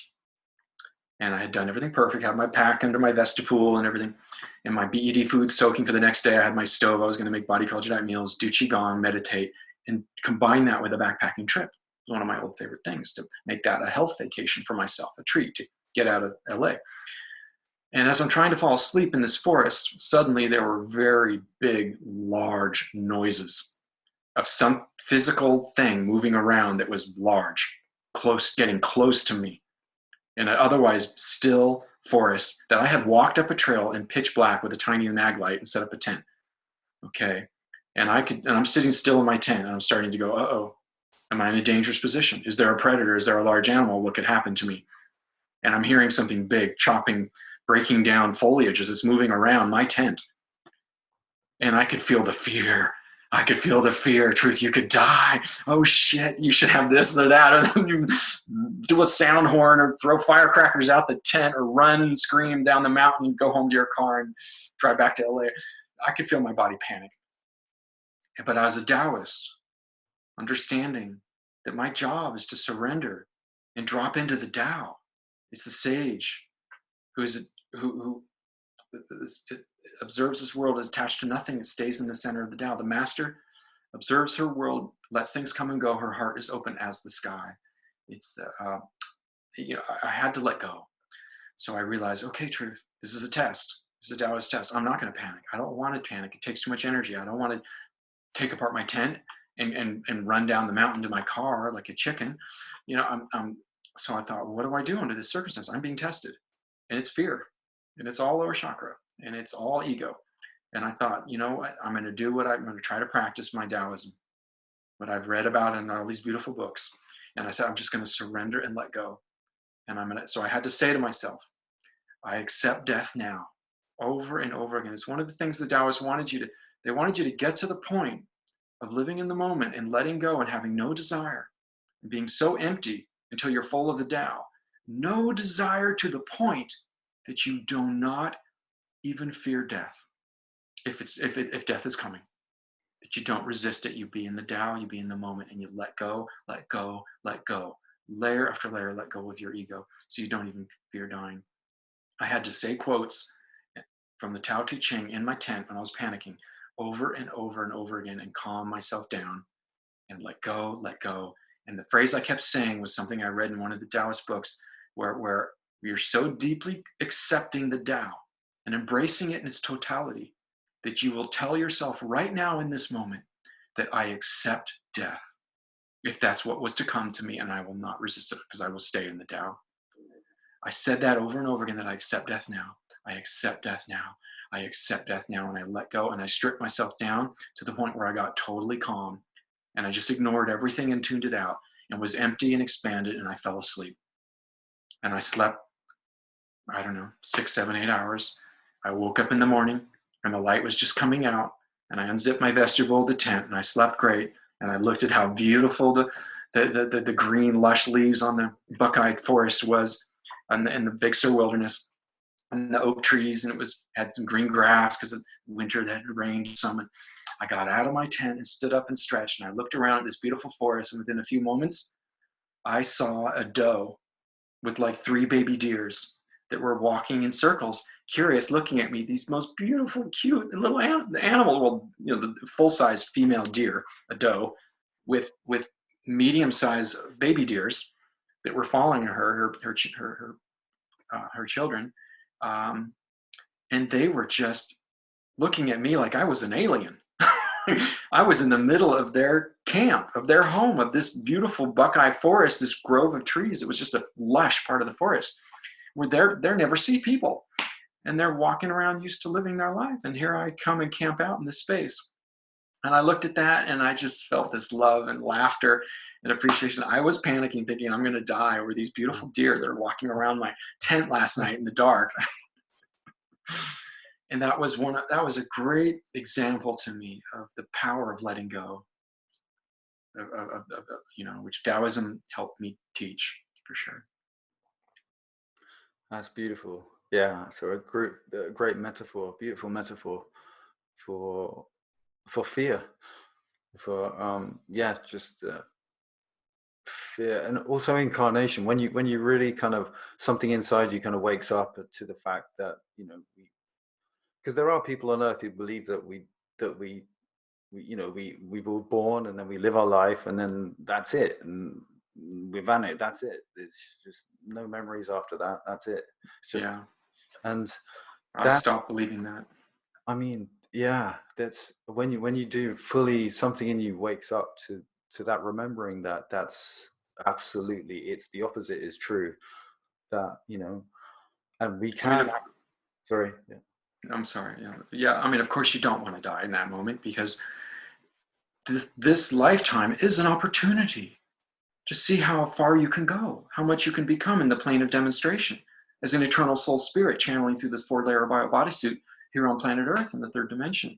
It's a beautiful living library, this planet, all the nature and all the viruses and all the probiotics and all the other spirits that come here and other that incarnate in bodies or in non-physical bodies like orbs. And then the animal kingdom and the elemental kingdom, the crystals and the angelite and the hematite and the shungite and it's all beautiful. And so of course you don't want to die, and you're probably not going to. It's usually fear. And you have more love and divine protection than most people realize. Every single human being, I think, when they leave their body at time of death, they have spirits that love them immensely, that come and meet them to open the light to help them with their transition to the non-physical. So we all have some divine protection. And so no, you don't want to die. You want to stay here. And this is a test. This is like one lifetime's like one meditation, and you see how far you can go and how good you can do.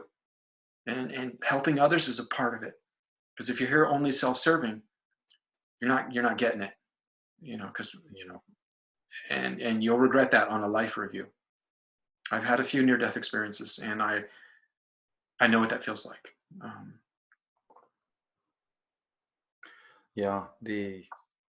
Hearing people having to spoken about that life review, it's a really great thing to remember throughout one's life, even if you haven't had that experience, that at least the possibility of that happening, because it's just a massive change in perspective, just entertaining that, what I feel is a fact. It makes you wake up onto your highest spiritual level very, very fast. And you say, okay, I could die now. Let me look at my life real quick. What have I done with what's been given to me with this incarnation in this body on earth with this life? What did I really do that's that's of great consequence, that's of matter, that's of substance. What have I done to help others? What have I done to elevate my own spiritual growth and get closer to God? What have I done to help the planet? Have I done anything good, like I knew I was supposed to before I came here? Or did I just go through a mundane existence? Did I just party? Did I just stay addicted to childish, immature things? Did I just entertain myself? I wasn't a bad person, but I just passed the time and did nothing great, when I knew inside I was here for more. I knew it since I was a child, that I'm here for something deep, meaningful, and important. That this opportunity of life is beautiful, and you can't waste it. You can't blow it on nonsense, on window dressing, on materialism.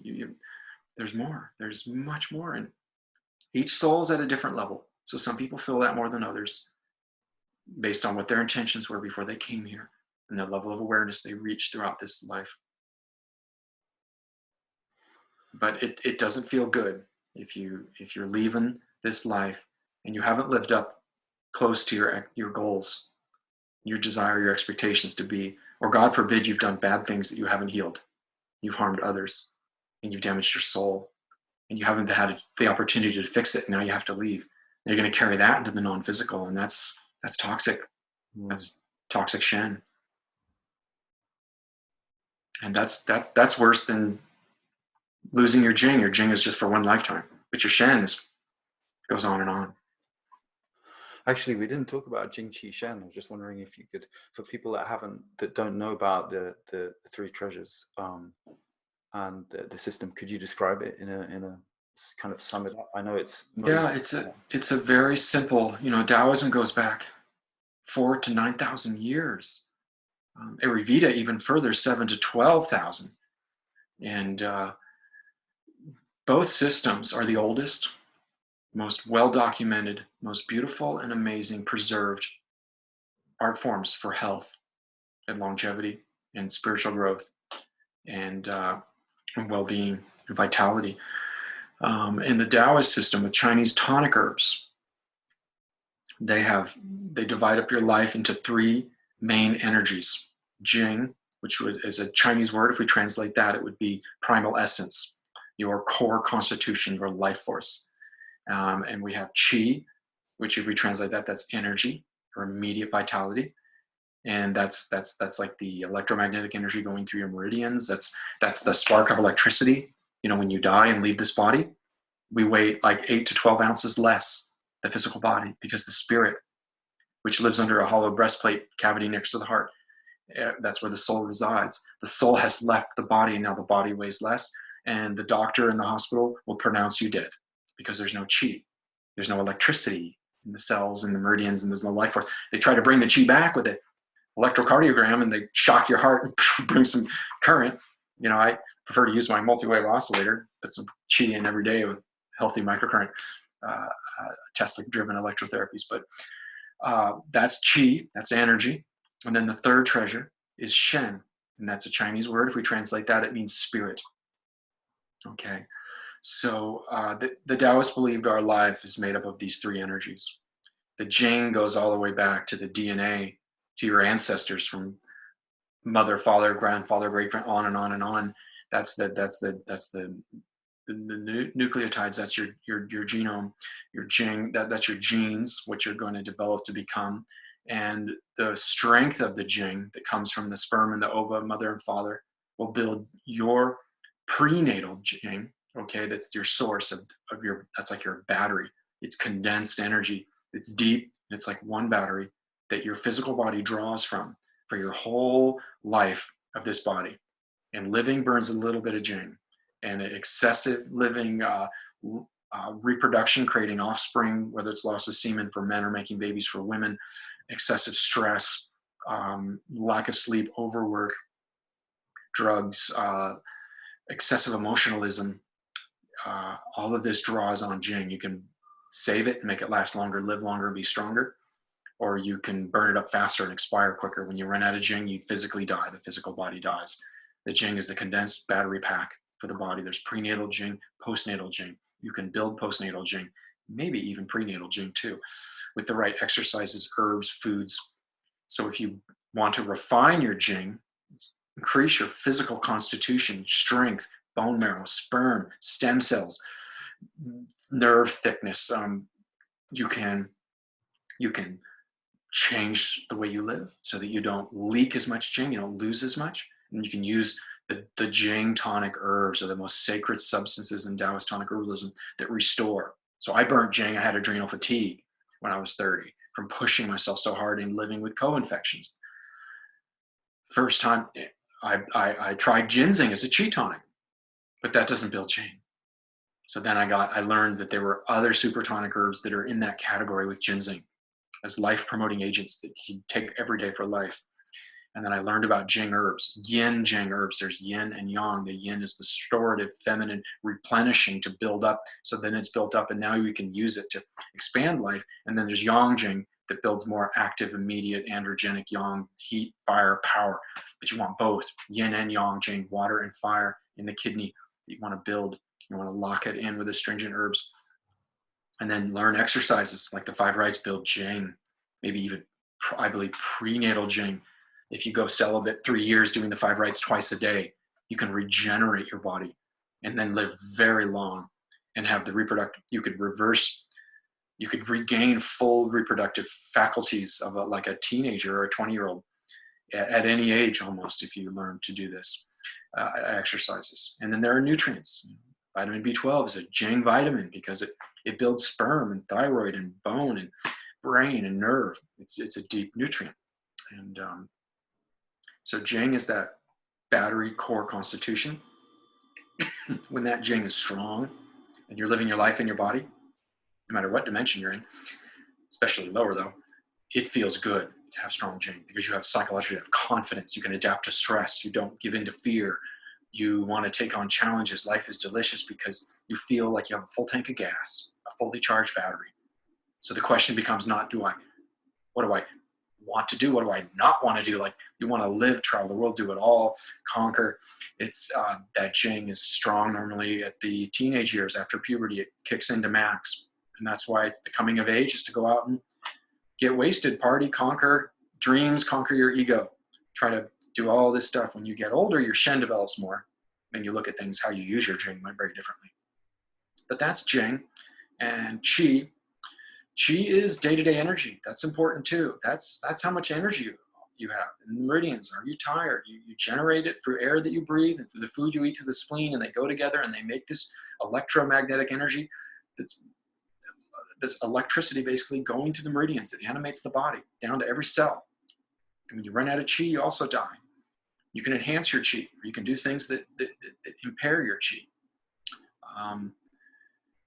And then the Shen. The Shen is the spirit, and that's who you really are. And that's your compassion, your love, your patience, your wisdom, your knowingness, your intuition. That's your spirit. That's who you were before you came into this body. And if we get too caught up in the physical and get addicted to it neurochemically, that we're like an animal living for peptides constantly. It clouds, it shuts down the higher self. It dampens, it dulls, it numbs, it takes away from the spirit. And we forget that we're gods, that we're spiritual beings, that we have immortal souls, and that we're one, that we're connected. Okay? But, the Taoists say the fastest way to build Shen, to increase yourself, is to give. And that's what helped me heal on a Shen level, is giving and helping to others. When you enhance your Shen, you improve areas in your life, like your ability to have a deep, meaningful relationship with another human being, your ability to give and heal others, your intellect, your IQ, your wisdom, your knowledge, that goes up with Shen. Your ability to be at a higher level of awareness and consciousness so you don't give in to the lower stuff, the programming, the mass hypnosis, the fear, the lack, the limitation. When you have more Shen, you automatically rise above this.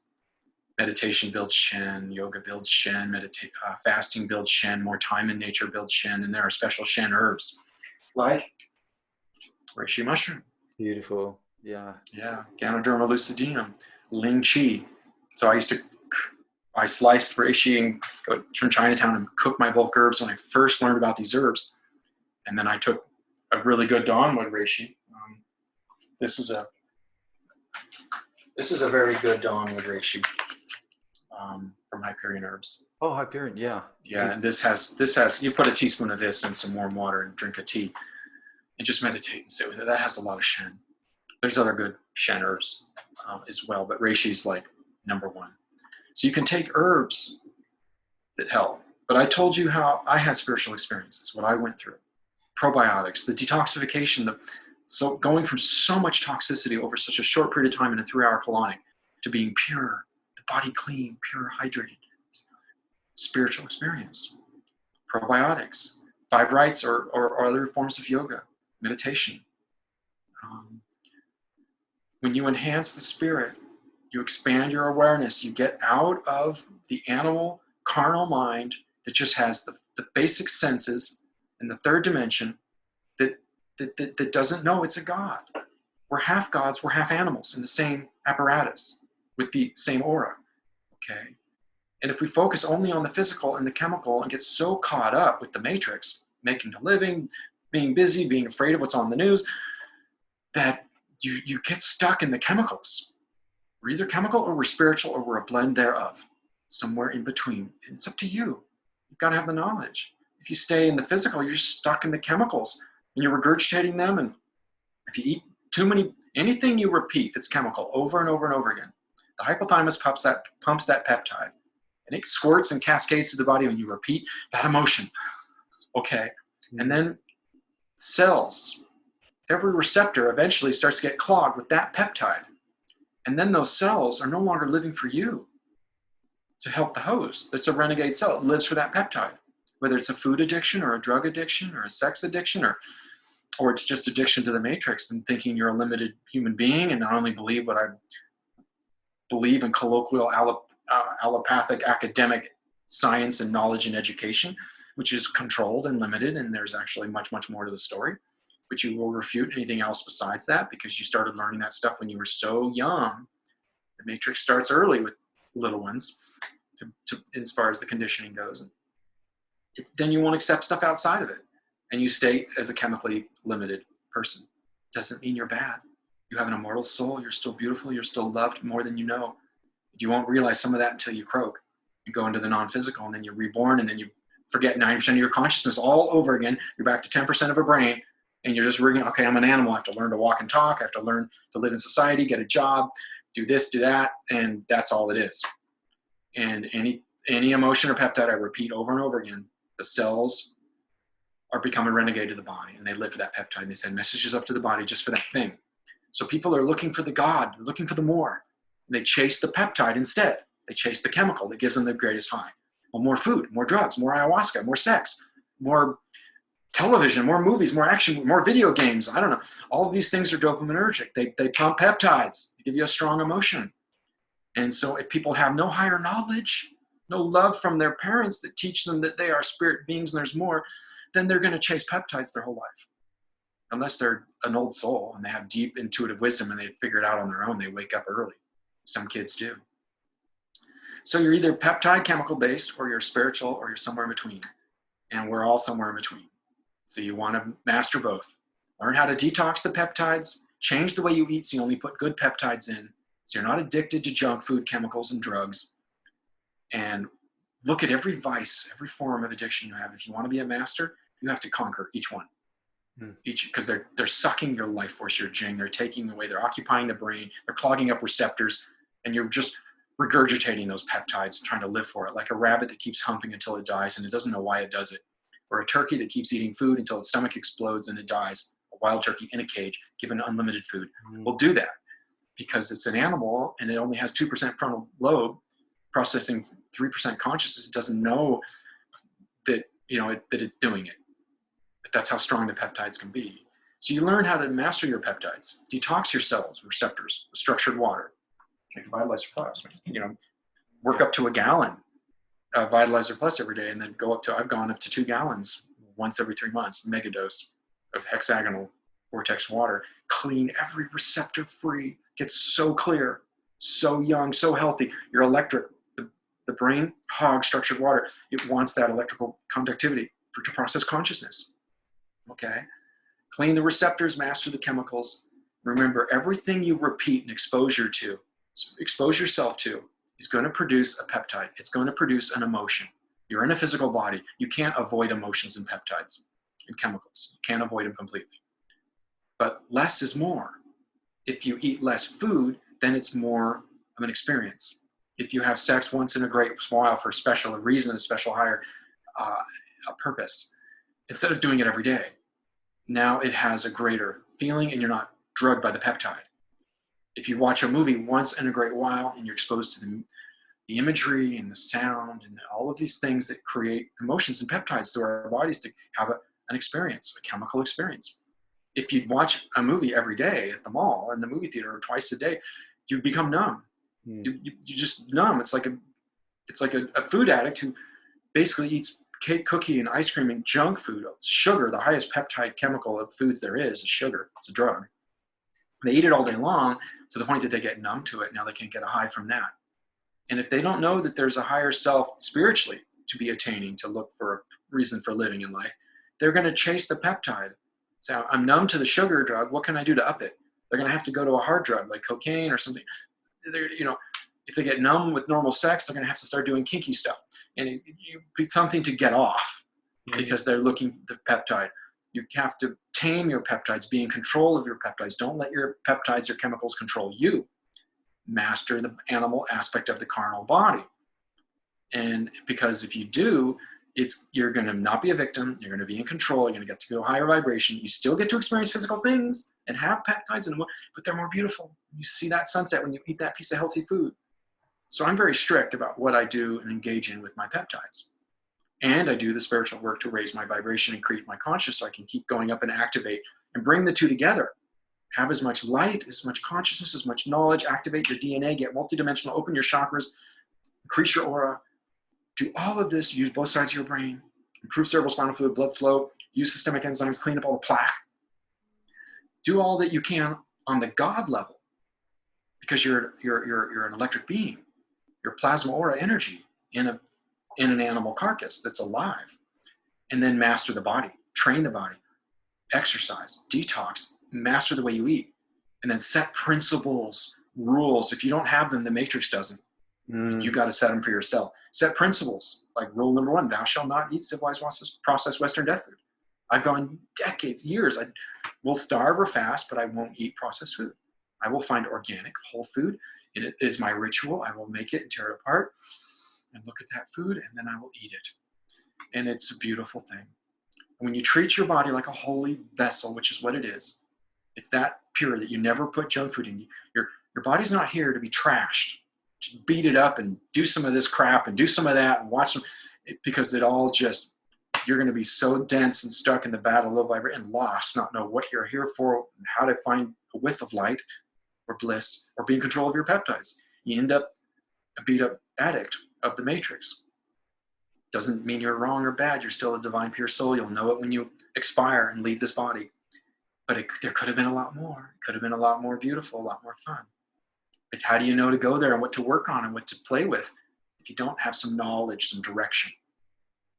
Really, our parents or our teachers, our master teachers, our leaders, our experts, our hierophants, they're the ones that should be showing us that and putting us in that direction. But a lot of us are born from parents that are not awake yet. They maybe even had kids by accident. They're doing the best they can. They love us. God bless them. And it's their genetic nature that they want their offspring to do the best they can, and they'll care for you. They'll make sure you don't lie in the street, get hit by cars. They'll provide food. They'll send you to school. They'll die for you. But they can only teach you that which they know. If they haven't finished getting to a certain level of enlightenment and knowledge to share and teach you, you're on your own. You're going to, your parents are only going to be able to give you so much because they're a product also of their parents in the matrix, in the environment, society. And as a whole, this is why people that are looking for the more, they go off to Gnostic knowledges of arcane information. Whether they're looking for ancient mystery school teachings or yoga or Taoism or Zen Buddhism, or this religion or that, and this type of diet practice or this type of fasting, because they're searching for the more. But the society doesn't tell you. They're telling you to just watch TV, eat junk food, go on Facebook and Twitter, and pump out kids and go to the mall and go shopping and go on holidays and own a house and just it's basically a peasant blindly following the hypnotic mind control or brainwashing of the way society's set up. That's not all bad. You're even a third dimensional being just doing all that. It's still divine. Their experienced life, it's a shorter life. They don't have as much knowledge. They can't make as many choices. They end up victim to diseases and aging and accidents and fear on the news. But it's life is so beautiful any way you can get it. It's still a gift. But if you can do things to enhance life, then it's even a greater gift. Yeah, thank you. Thank you for that. That was very beautiful. You're welcome. I guess no, that feels like a beautiful, almost tying up. I'm happy to go on if you'd like to carry on, but I think it's a good tying up point. Okay, awesome. But yeah, that was really beautiful. Thank you. Thank you. Yeah, no, thank you, Truth. If there's any information that I can put on the link when I've posted this, I will put that below the video, pointing to your Jing cave. Any information that you'd like. Not yet. I have to finish the website first. Cool. Okay. And the book, I'm so grateful for this. I'm super grateful. This is such a nourishing. Except that I guess I have past podcasts on Jing Herbs Radio, but people would find that if they search. So no, I can't think of anything. Sorry. Okay. Those are awesome. Those interviews on Jing Herbs. I recommend those to anyone and everyone. Okay, so I'll leave it there. I'll sign off, and then if you could stay on for a moment. Sure. Okay, awesome. Thanks, Truth. I would like to express my gratitude and deep thanks to Truth for this interview and for his time and generosity of spirit. And there will be a second part to this interview to be uploaded very soon. Thank you for watching the Human Taurus podcast with Max Harvey.